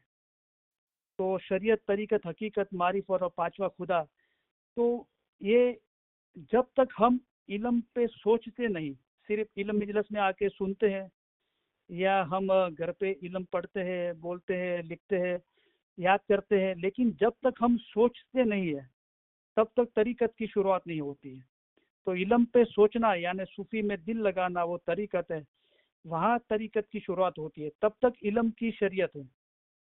तो सोचते हैं तो वो इल्म की तरीकत है, और सोचने के बाद हमको रूह की सच्ची समझ आती है, यानी याली को पहचानना हकीकत है। मन अरफ का भेद इल्म में जो सोचने से हासिल होता है, मन अरफ का भेद, तो वो हकीकत है, याली को पहचानना हकीकत है। और वो हकीकत के जरिए हम मारिफत हासिल करते हैं, और बाद में तक उससे हमको नजात मिलती है हमारे रूह को। और पांचवी बात है जो खुदा यानी फना फिल्ला हो जाना है। अक्ल वाले गुलाम को घटा रहते हैं कि वो आज़ाद हो और सेठ बने, यानी खुदा के नूर में एक हो जाए, फना फिल्ला बने। तो तुम होशियारी रखो, यानी इल्म मजालिस में आओ, इल्म सुनो, घर पे इल्म पढ़ो, लिखो, याद करो, बराबर, और हक से चलो। हम मर्द दरवेश से, इसलिए हम आपको हक फरामीन फरमाते हैं। तो हक है वो सच है, उसके मुताबिक चलो। वो हक की बात वहां तक पहुंच जाती है कि मंशूर ने अनल हक कहा, लेकिन उसके पहले मौला ने मंशूर के क्या बारे में क्या क्या बताया। तो मौला ने ये बताया कि तुम में से जो ज्यादा, तुम्हारे से ज्यादा अक्ल वाले थे वो मेरे रास्ते चले। मिसाल मंशूर चला, तो अक्ल वाला यानी इंसान की अक्ल की जड़ इमाम की अक्ल है। तुम्हें इमाम की अक्ल के मुताबिक चलना चाहिए, तुमको हमारे फरमान के मुताबिक चलना चाहिए। तो मौला का इल्म है, मौला के फरमान है, वो अक्ल है। लेकिन मंसूर ने हमसे ज्यादा अक्ल हासिल की, यानी वो मजहब का गहरा इल्म और सच्ची समझ उसने हासिल की। तो वो मौला के रास्ते चल पाया। जो मौला ने फरमाया कि हमारा दिन सीधी सड़क जैसा है, उस पर आप सीधे चले जाओगे तो आप अपने गाँव यानी कि अपने असल नूरानी मकान तक पहुंच पाओगे। तो उससे क्या हुआ कि वो अपने रूह का आशिक था, रूह का दोस्त था। जो मौला ने फरमाया कि कितने हजार साल हो गए, कितने लोग वो मकसद को पहुंचे, हजरत ईसा, हजरत रसूल सल्लल्लाहु अलैहि वसल्लम, मंसूर, फिर शम्स। तो वहाँ मंसूर की बात आई। तो मजहब का गहरा इल्म हासिल किया तो उसको रूह की शनाखत हुई, अपने रूह का दोस्त बना, आशिक बना, और खुदा के नूर में एक हुआ। इसको कहते हैं कि हक से चलाओ।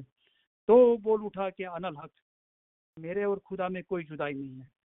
मोमिन और मुर्शिद कभी भी जुदा नहीं है, वो हमेशा एक ही है। तो ये समझ आती है, और वो समझ को जब रोशन करते हैं तो कैसे रोशन होती है कि अभी तुम मेरे लिए इश्क रखते हो और मैं तुम्हारे लिए इश्क रखता हूँ, तो अभी तुम्हारे और मेरे में कोई जुदाई नहीं है।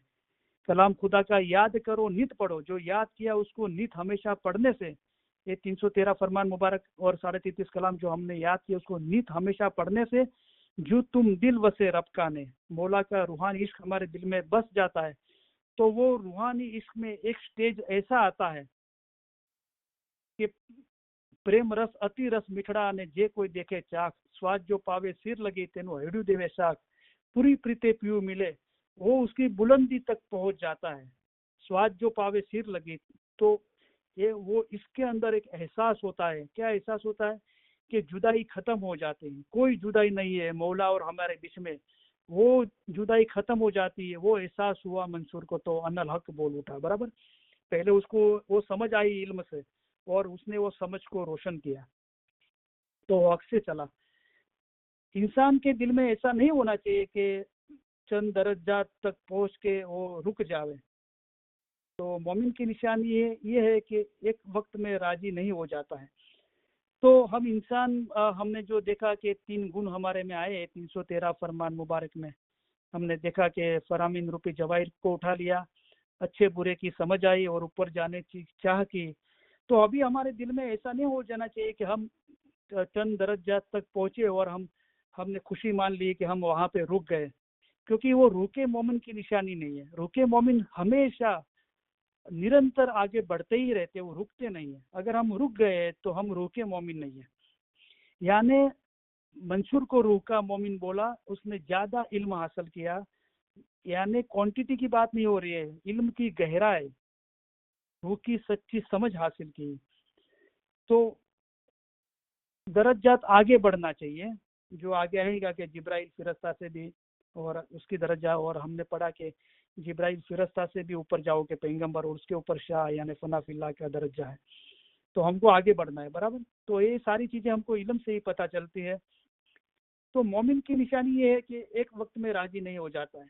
तो इंसान में से हम मोमिन बनते हैं, हमारा ख्याल इल्म के अंदर हमेशा रूह के ऊपर होता है। हम तुम्हारा फजीलत और सारा वक्त रूह को पहचानने के लिए उसकी शुरुआत होती है कि 1 घंटे ख्याल करना इल्म के अंदर के रूह क्या है। ऐसी आदत होगी तो तुम मोमिन बनोगे। तो ये मोमिन को एक वक्त में राजी नहीं हो जाता है। राजी होना यानी आज़ाद होना। कैसे? मौला ने फरमाया कि तुम दुनिया में कैद में हो तब तक राजी मत होना। रूह कैद खाने में कोई वक्त खुशी नहीं है। तो कैद खाने में खुश नहीं है तो आज़ादी में खुश है। यानी तुम कैद में हो तब तक राजी मत होना, यानी आज़ाद हो जाओगे तो राजी होना। तो मोमिन एक वक्त में राजी नहीं हो जाता है, राइट। तो वो उसकी चाह होती है कि मैं आज़ाद हो जाऊं, अपने रूह को नजात करूं। मोमिन की निगाह हमेशा ऊपर जाने की होती है। मोमिन को एक ख्याल होना चाहिए कि मैं फिरस्ता हो जाऊं और जिब्राइल के दर्जे पहुंचूं। यानी फिरस्ता पाक है, दिल पाक रखने से मुक्ति मिलती है, नजात मिलती है। तो दूसरे एक फरमान में मौला ने फरमाया कि आपका रूह पाक होगा तो आप जिब्राइल फिरस्ता के दर्जे पहुंचे, उससे भी ऊपर जाओगे, यानी पैगंबर की हालत तक पहुंचोगे। तो जिब्राइल फिरस्ता के ऊपर पैगंबर की हालत है और उसके ऊपर शाह है। तो हमारी उम्मीद ऊपर जाने की होनी चाहिए। दुनिया की कुव्वत ऐसी नहीं है कि वो दर्जा तक पहुंचे, लेकिन दिल वहां तक पहुंच सकता है। तो दुनिया नहीं जाएगी। दुनिया पत्थर, दुनिया की चाह, ये दुनिया और मौला में दुनिया दिन 4 है। ये दुनिया 2 दिन की है, तो वो दुनिया 2 दिन की है। और मौला 14 ब्रह्मांड का मालिक है। 14 तबक लग और 14 ब्रह्मांड की भी नियामत हमको मिल जाए तो भी वो दुनिया ही है। तो दुनिया की कुव्वत नहीं है कि वहां तक पहुंच सके।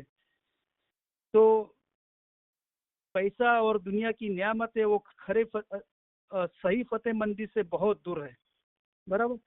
तो दुनिया की कुव्वत नहीं है कि वहां तक पहुंच जाए। हमारा जिस्म नहीं पहुंचेगा। दुनिया पत्थर, दुनिया की चाह, दुनिया पत्थर है, उसकी मोहब्बत पत्थर है, वो नहीं पहुंचेगी। वो दुनिया की मोहब्बत दिल में होगी तो नहीं पहुंचोगे, लेकिन दिल वहां पहुंचेगा। दिल यानी कि रूह।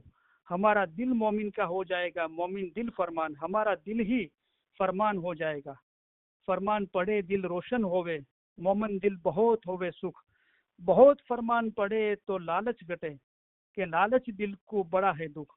फरमान पढ़ो जो पढ़ना जानो। मौला ऊपर से फरमाते हैं कि आप फरमान पढ़ो जो पढ़ना जानो। या हम हमारी मादरी जबान में इल्म पढ़ना जानते हैं तो हम पढ़े, और हम हमारी मादरी जबान में इल्म पढ़ना जानते हैं, गुजराती, उर्दू, इंग्लिश, फारसी जो भी है, तो वो भी खूबी से पढ़े। जब तुम इल्म पढ़ते हो तो बैठ के ख्याल करो, इस तरफ भी ख्याल करो, उस तरफ भी ख्याल करो।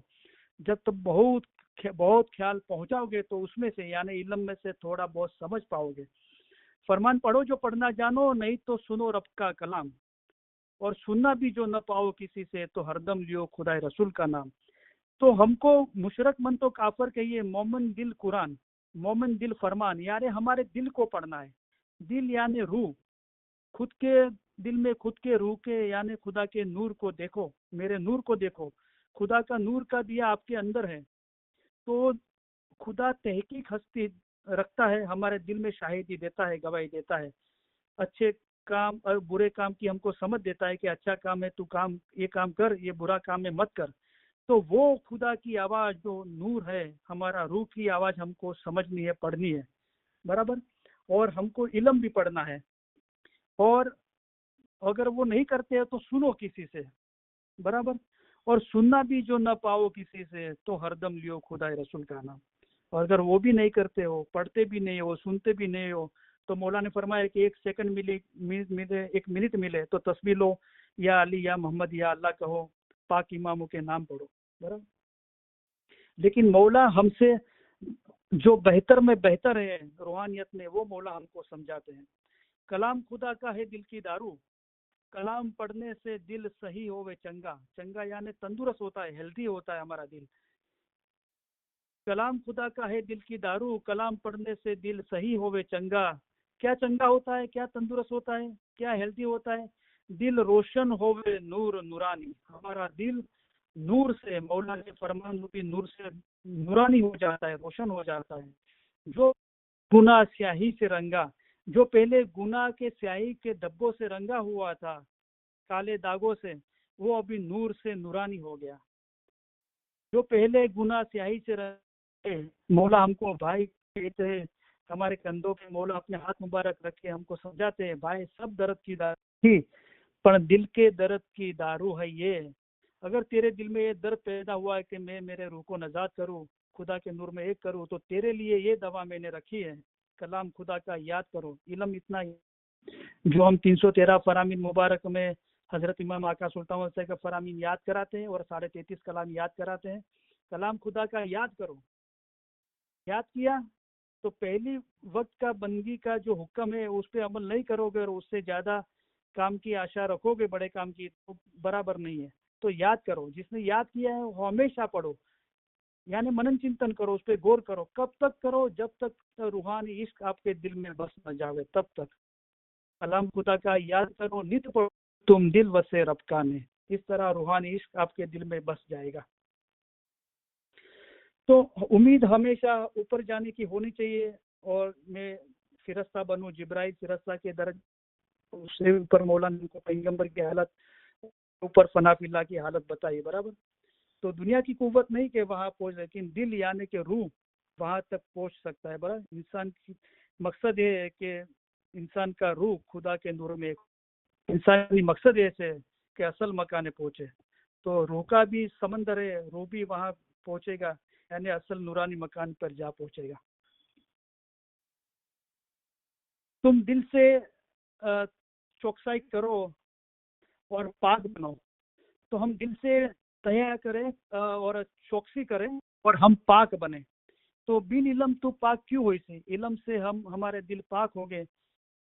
फरमाया कि हम जितने दिन यहाँ पे हैं, हम रोज आएंगे, तुम्हारे पत्थर और सख्त की बारिश करेंगे, तुम्हारे दिल नरम करेंगे, उसको साफ करेंगे, तुम भी सुनने को आना। तो नूर की बारिश कर रहा है मौला, तो नूर की बारिश बरसा रहा है, तो पीने की बात होनी चाहिए, तो मौला ने फरमाया तुम भी सुनने आना।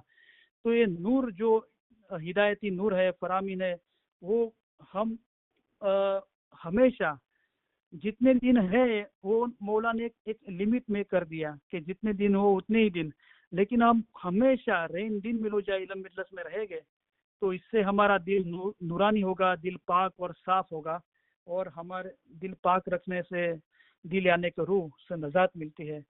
तो हम चौकसी करें और हम पाक बने, यानी हम आज़ाद बने। इंसान कैसे पाक बनता है?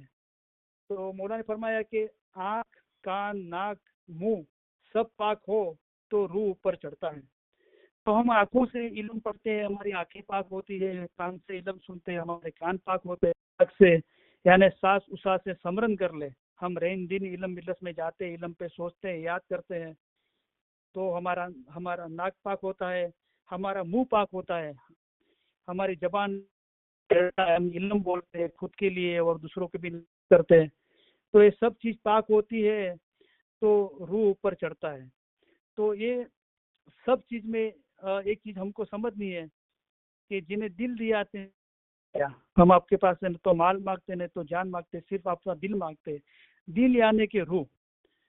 तो रूह को हमारे फरामीन, तुम अपने रूह को पहुँचो, सबसे बड़ी चीज़ है। रूह को पहुँच गया तो सब काम हो गया। तो जिन्हें दिल पाक कर दिया, रूह पाक कर दिया, उसका सब कुछ पाक हो गया, क्योंकि दिल पाक रखने से नजात मिलती है, बराबर। तो इल्म वाला रूह, यहाँ पे ये चीजें बताई, और के रूह ऊपर चढ़ेगा, और दूसरी जगह पे मौला ने बताया कि इल्म वाला रूह दर्जात दर्जात ऊपर चढ़ेगा, एक दद्दर पूरा करके दूसरे दद्दर पे चढ़ पाएगा। कुत्ता जब काटता है तो उसका मुंह बंद किया जाता है, दूसरा हैवान का मुंह भी बंद करने में आता है, उसी तरह इंसान का मुंह भी फरमान से बंद करने में आवे तो बंद होता है। तो एक दुनिया की मिसाल है, जब कोई जानवर, कुत्ता हमने गांव में देखा है, तो एक काटता है तो उसका मुंह बांध दिया जाता है, तो दूसरों को काटे नहीं, बराबर। तो मौलाना फरमाया कि दूसरे हैवान का भी इस तरह, कुत्ते का मुंह वो काटता है तो मुंह बंद करते, इस तरह दूसरे हैवान का भी मुंह बंद किया जाता है। उस तरह इंसान का मुंह फरमान से बंद हो तो बंद होता है।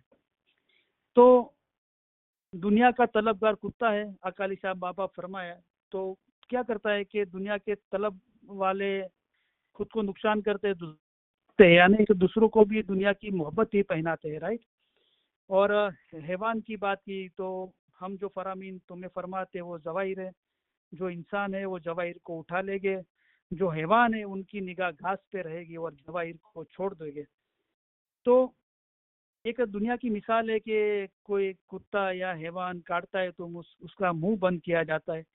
तो इंसान की जो हालत है, जो फरामीन रूपी जवाहिर उठा लेता है, अच्छे बुरे की समझ होती है, ऊपर जाने की चाह है जिसमें, अगर उसके दिल में ये ख्याल आता है किसी को काटने का, तो मौला ने फरमाया है कि बहुत बोलना बेमशरफ का सो इबादत में है नुकसान। बेफिजूल की बातें बहुत करनी उससे क्या होगा कि इबादत में नुकसान होगा। और मोमिन की निशानी है कि बेफिजूल बातें नहीं करता, दीन और दुनिया में फ़ायदा है तो ही वो मुंह खोलता है, बिगर काम की वो बकबकाट नहीं करता है, बकबक नहीं करता है, बराबर। तो ये अगर हम खुदा न खास्ता ऐसा करते हैं तो ये मिसाल हो कि हम काटते हैं। यानी जब कोई कुत्ता या हैवान काटता है तो क्या करता है कि किसी को काटता है, राइट, तो उसको नुकसान पहुंचाता है, राइट।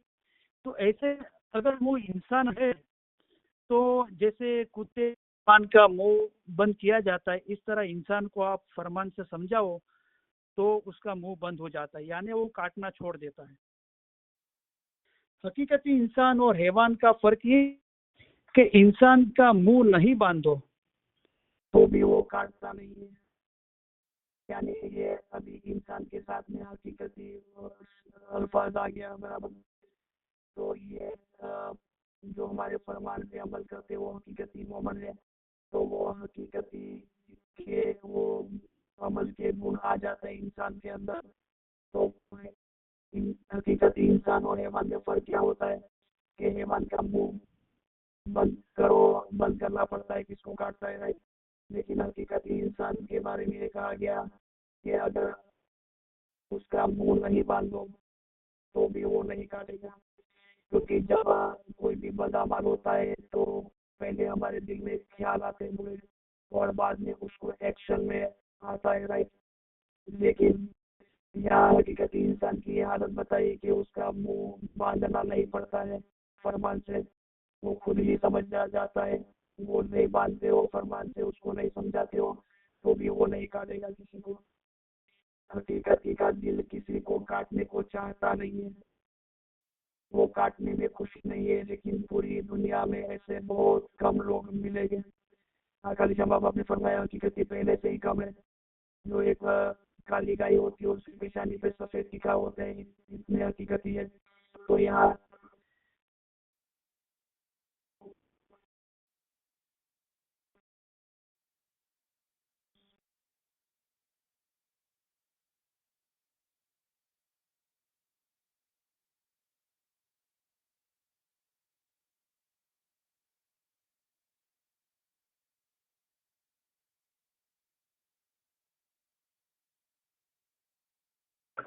आवाज बराबर आवे છે?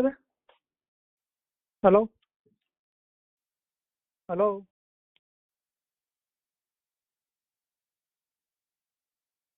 हेलो હા કરીમભાઈ અવાજ આવી રહ્યો છે. તો ક્યાં સુધી સાંભળ્યું તમે છેલ્લે? આ કૂતરો કરડે છે ને ત્યાંથી તમારું પછી અવાજ બરાબર નહોતો આવતો. હા, તો એ તો મેં ઘણું બધું બોલ્યો, પછી કૂતરો અને હેવાનનું, પછી હકીકતી ઇન્સાનનું એ સાંભળ્યું, રાઈટ તમે? હકીકતી ઇન્સાનનું આવે ને, હકીકતી ઇન્સાન ને કૂતરામાં ફરક છે હા, એ બરાબર છે, ત્યાંથી તમારું બરાબર. બરાબર નહોતું આવતું. तो हकीकती का दिल किसको काटने को चाहता नहीं है, वो काटने को खुशी नहीं है। लेकिन पूरी दुनिया में बहुत कम लोग से मिलेंगे। तो आकाश श्याम बाबा ने फरमाया कि हकीकती पहले से ही कम है। जो काली गाय होती है उसकी पेशानी पे सफेद टिका होता है, इतने हकीकती है। तो यहाँ कुत्ता और हैवान और वो एक साइड में रखा कि वो किसी को काटते हैं तो उनका मुंह बंद किया जाता है। तो इस तरह इंसान का मुंह भी फरमान से बंद करते हो तो बंद किया जाता है। लेकिन हकीकती की बात की, हकीकती इंसान यानी हकीकती की बात की कि वो किसी को अगर उसका मुंह बंद नहीं किया जाए, यानी उसको फरमान से समझाने की जरूरत नहीं पड़ती है, अगर नहीं भी तुम भी वो किसी को काटता नहीं है, उसका दिल किसी को काटने को चाहता नहीं है। लेकिन ऐसे पूरी दुनिया में बहुत चंद लोग मिलेंगे। तो क्या होता है कि कोई भी इंसान बदअमल करता है तो पहले उसके दिल में ख्याल आता है, राइट, और वो ख्याल को वो एक्शन में लाता है तो काटता है यानी बदअमल करता है। लेकिन यहाँ हकीकती की बात ये होगी कि वो काटता नहीं, क्यों? क्योंकि उसका दिल ही चाहता नहीं है, उसके दिल में ही काटने का ख्याल नहीं है, उसके बदअमल का ख्याल नहीं है, नाफरमानी का ख्याल नहीं है। लेकिन ऐसे लोग पूरी दुनिया में बहुत चंद लोग मिलेंगे। तुम्हारा मुंह खुला हो तो भी तुमको नहीं काटना चाहिए, तुम किसी को काटने का ख्याल भी न रखो। यानी यहाँ पे मौला ये बता दे कि तुम्हारे दिल में भी, एक्शन में तो, आमाल में तो नहीं होनी चाहिए बदअमल नाफरमानी, लेकिन दिल में भी ये ख्याल नहीं आना चाहिए। तो मौला ने फरमाया कि मोमन के ख्याल विचार बातुन सब साफ होने चाहिए, कोई भी ऐब नहीं होना चाहिए। तो ये इबादत है, हम इबादत की कसरत करते हैं, इल्म में इंग्लिश में रेगुलर आते हैं, इल्म ध्यान से सुनते हैं, पढ़ते हैं, लिखते हैं, होमवर्क करते हैं, याद करते हैं, मनन चिंतन करते हैं। तो आहिस्ता आहिस्ता हम खुद में देखेंगे तो हमको ये फ़र्क महसूस होना चाहिए। 2-3 साल से हम इल्म मजालिस में है तो हमको ये महसूस होना चाहिए कि मेरा बातून पाक हुआ है। मैं एक्शन में तो बदअमल नाफरमानी नहीं करता हूँ, लेकिन मेरे ख्याल में भी, मेरे जहन में भी ये चीज़ नहीं है या कम हो गई है। मेरे दिमाग में से, मेरे दिल में से, मेरे रूह में से ये ख्याल बदअमल के कम हो गए या बिल्कुल नहीं रहे। अभी ख्याल भी पैदा नहीं होते ऐसे। तो ये निशानियाँ है, राइट। और हम देखते हैं कि मौला ने भी फरमाया कि रात को सोता है तो बीवी बच्चे देखता है, ऐसे ख्याल करता है कि गांव में बड़ी हवेली बनाओ और बड़ा आदमी कहलाओ, लोग मेरी सलाह लेने आवे। तो हम सोते हैं तो भी हमको ख्वाब आते हैं, राइट। तो ख्वाब भी हमको देखना चाहिए कि हमको कैसे ख्याल आते हैं। अगर हमारा रूह पाक और दिल साफ हुआ है तो हमको अच्छे ख्याल आएंगे। जो पीर माँ बाप फरमाते कि मेरे दिल में नूर की बारिश हो रही है, माहे वर्षे अमृत नूर हमेशा। તમે અમી રસ પીજો दिन रात, रात और दिन अमी रस पी रहा हूँ। यानी वहाँ वर्षे से मोती रहे, मोतियों की बारिश, फरमान की बारिश हो रही है। तो ये सब निशानियां हैं कि हम इतने 2-3 साल से इलम मिजालिस में है, इलम मिजालिस में आते हैं, इलम पढ़ते हैं, याद करते हैं, लिखते हैं, मनन चिंतन करते हैं, तो हमारे ख्याल विचार बातुन साफ हुए। एक्शन में तो बदअमल नाफरमानी नहीं, लेकिन हमारा बातुन साफ हुआ कि नहीं, हमारे दिल में भी ख्याल नहीं आते अभी। तो ये मौला की कुर्बत हमको हासिल हुई है, हमारे रूह की हमको फिक्र हुई है, हमारी रूह की हमको चिंता हो रही है कि मेरा रूह का क्या होगा। मुझे मेरे रूह को इस जन्म में आज़ाद करना है, खुदा के नूर में एक करना है। और मेरे दिल में इल्म के लिए, मौला के लिए मोहब्बत बड़ी है, मेरे रूह की फिक्र बड़ी है, वैराग पैदा हुआ है। अभी दुनिया में रहना अच्छा नहीं लगता है कि जैसे मरने से जग डरे उस मरने का मुझे है आनंद, कि कब मरूं कब बैठूं पूर्ण परमानंद। मौत तो मोमन के लिए खुशी का दिन है, ये गुर गिनान के अंदर कब मर जाऊं, मौला के फरमान के अंदर हो जाऊं, वो मेरे लिए खुशी का दिन है, क्योंकि वो आज़ादी का दिन है। रूह कैद खाने में कोई वक्त खुशी नहीं है, तो आज़ादी में खुश है। तो ये सारी चीज़ें हमको सिर्फ हमने पढ़ लिया, सुन लिया, लेकिन हमारे दिल में हम देखें, आत्मचिंतन करें हमारे दिल में कि मेरा दिल ऐसा है कि मेरा दिल किसी को काटने को चाहता है। यानी मेरे से एक्शन में बदअमल होते हैं, नाफरमानी होती है, मैं किसी को नुकसान करता हूँ, कि मेरे मुंह से लानत और खराब अल्फाज निकलते हैं। अगर है तो मुझे कोई कोई रोकता है फरमान सुना के, मेरे इर्द गिर्द या मेरे दिल में ही मौला बैठा है, वो मौला मुझे फरमान सुना के मुंह बंद करता है कि उसकी वजह से मैं किसी को काटूं नहीं। लेकिन बंद कब करना पड़ता है? जब कुत्ता और हैवान काटता है तो बंद करना पड़ता है। लेकिन मेरे दिल में ही ख्याल नहीं है, ख्याल सोच और बातुन सब पाक हो गया है, तो वो जाग गया है। जो सोया है उसको उठाना पड़ता है, लेकिन जो उसको तो उठाना नहीं पड़ता है, बराबर। तो इस तरह हमने इल्म सुना, लेकिन उसका मकसद समझे कि हमारे में कितना फर्क आया, कि हम एक्शन में बदअमल नहीं करते, नाफरमानी नहीं करते। अगर हो जाती है तो कोई हमको इल्म से समझाता है, मौला या कोई और हमको समझाता है, तो हमको उसको बात समझ में आती है और हम उसको स्टॉप कर देते हैं, उसको दोबारा नहीं करते हैं। लेकिन उससे भी बेहतर कि हमारे दिल में ही वो ख्याल नहीं आना चाहिए, हमारा दिल नूरानी हो गया इल्म से, तो ये हम ख्याल करें, बराबर। तो अल्हम्दुलिल्लाह हमने 65 का फरमान का पहला होमवर्क पूरा किया। तो अभी नेक्स्ट होमवर्क है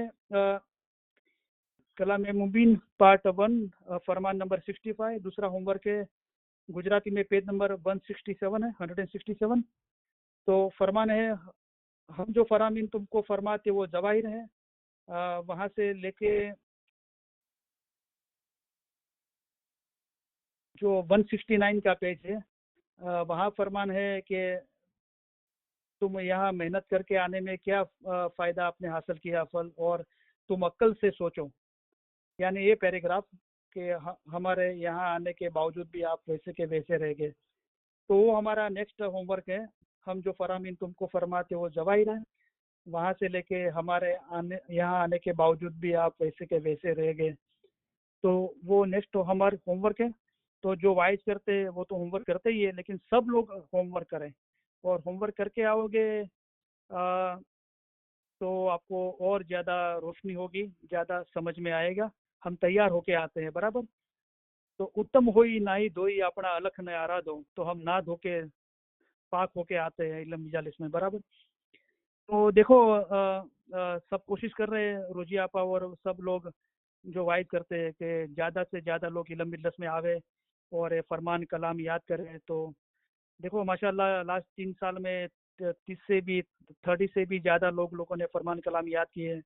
उसमें कई लोग वाइज भी करते हैं। तो हम एनकरेज करते हैं कि आप इल्म मजलिस में रेगुलर आओ, कलाम फरमान याद करो, आप वाइज भी करो, क्योंकि मौला चाहते हैं जो खुदा की ओर से रहमत होती है तो अक्ल और ज्ञान हासिल होता है और वो वाइज करना हो सकता है, राइट।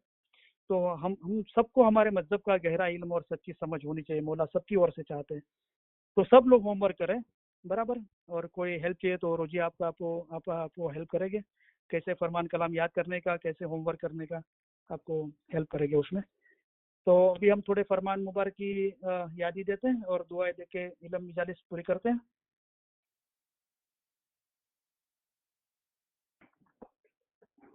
और यहाँ ह्यूस्टन में भी इल्म मजालिस हो रही है बुधवार को, जमात खाना छूटने के बाद 8 से 9:30 एलियाना में रफीक भाई के घर पे, और एटलांटा में मुनीरा आपा के घर पे भी इल्म मजालिस हो रही है। तो रूबरू हमको इल्म मजालिस का ये मौला ने लाभ लिया है, तो हम जहाँ सेंटर में रहते हैं तो हम उसका लाभ उठावे और इल्म मजालिस में भी हम जावे, बराबर। और मौला के फरमान की याद देते हैं, दुआ देके इल्म मजालिस को पूरा करते हैं आज की। तुम हमें बहुत प्यारे लगते हो, आपको हम हमारे अजीज समझते हैं। ये सब इश्क आपके ख्याल और मोहब्बत के लिए है। हम आपकी तरफ से इश्क चाहते हैं, इसलिए आपको अच्छा रास्ता दिखाते हैं। जिस तरह माँ बाप अपने बच्चों का हाथ पकड़कर चलाते हैं, इसी तरह हम आपको चलाते हैं। देखो इतना बड़ा समंदर है, उसमें पहाड़ और बड़े बड़े जानवर हैं। इन तमाम से गुजर कर हम यहाँ आए हैं, वो किसी और चीज के लिए नहीं, बल्कि खास हमारे मोमिन के लिए आए हैं। हम यहाँ पर आए हैं, वो आपके जीव के छुटकारे के लिए आए हैं। हम तुम्हारे सारे काम करने के लिए आए हैं। हम आपको आसान रास्ते से पार उतारने के लिए आए हैं।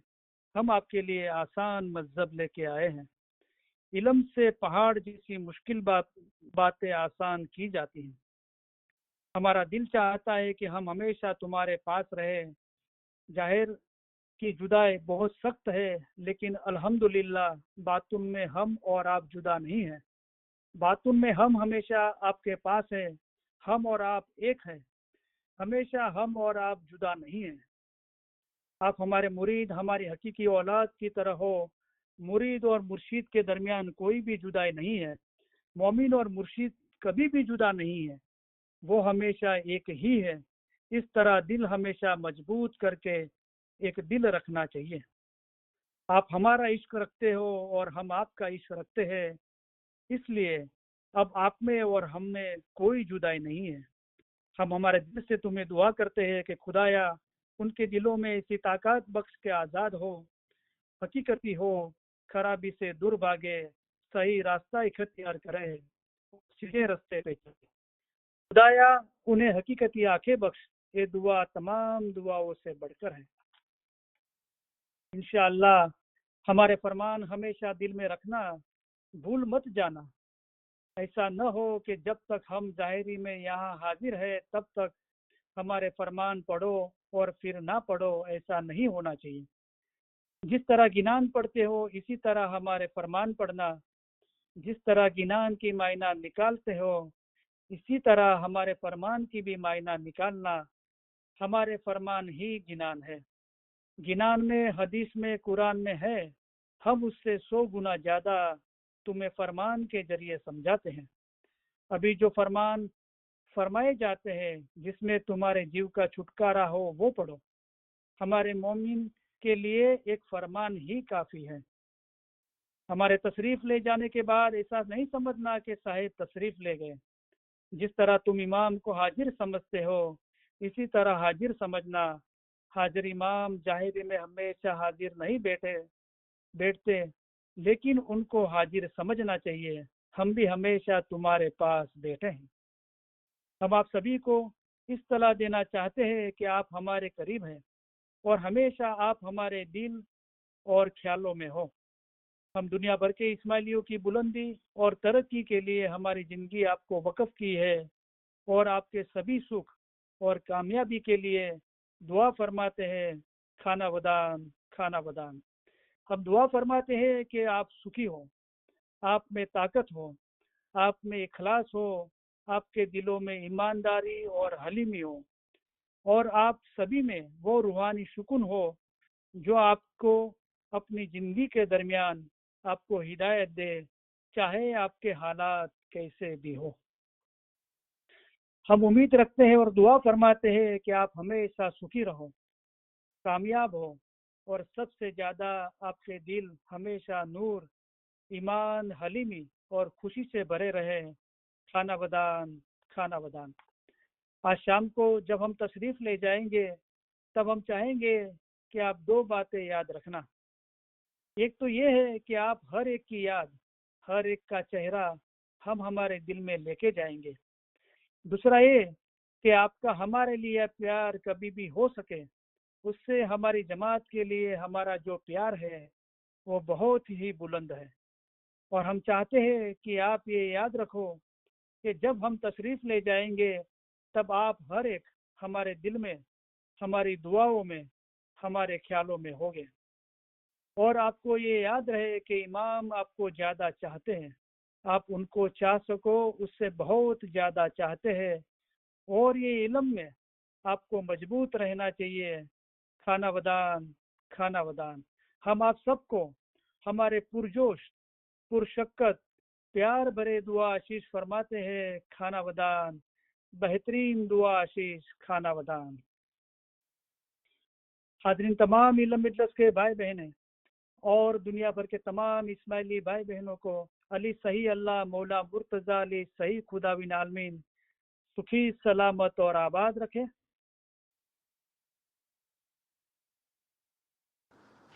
आमीन, ईमान आखिरी दम तक सलामत रखे। आमीन, सारी नेक उम्मीदें पूरी करें। आमीन, बच्चों को एजुकेशन में एक्सेल करें।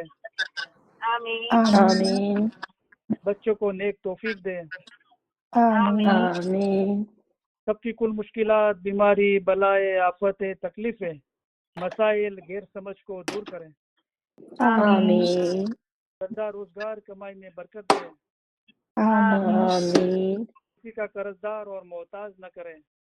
आमीन, आमीन, दीन और दुनिया में पुरसुकून रखें। आमीन, इल्म मजलिस के सब भाई बहनों में और दुनिया भर के तमाम इस्माइली भाई बहनों में आपस में, फैमिली में, खानदानों में, जमात में सब सलाह, इखलास और मोहब्बत में इजाफा करें। आमीन, आमीन, लंबी सेहतमंद जिंदगी अता करें। आमीन, आमीन, हमारे मुल्क में और दुनिया भर में जहाँ भी सलामती नहीं है वहाँ सुख, सलामती और आबादी फैलाएं। आमीन, आमीन, हमारे दिल नूर, ईमान, हलीमी और खुशी से भरे रखें। आमीन, इल्म ज्ञान में इजाफा करें। आमीन, हकीकती सच्ची समझ देवे। आमीन, बातूनी नूरानी दीदार नसीब करें। आमीन, इसी जन्म में हमको मौला उनके नूर में एक कर दे। आमीन, हाजिर तमाम इल्म मिल्लत के भाई बहनों और दुनिया भर के तमाम इस्माइली भाई बहनों के फैमिली के रूहानी मेम्बरान को अली सही अल्लाह मौला मुर्तज़ा अली सही खुदाविन आलमीन कुल गुनाह माफ करें, आमीन बातूनी नूरानी दीदार नसीब करें, आमीन असल मुबारक में वासल करें। आमीन। शुक्र अल्हम्दुलिल्लाह, थैंक यू वेरी मच। आप सबका तहे दिल बहुत बहुत शुक्रिया। या अली मदद, मौला अली मदद, या अली मदद, मौला अली मदद।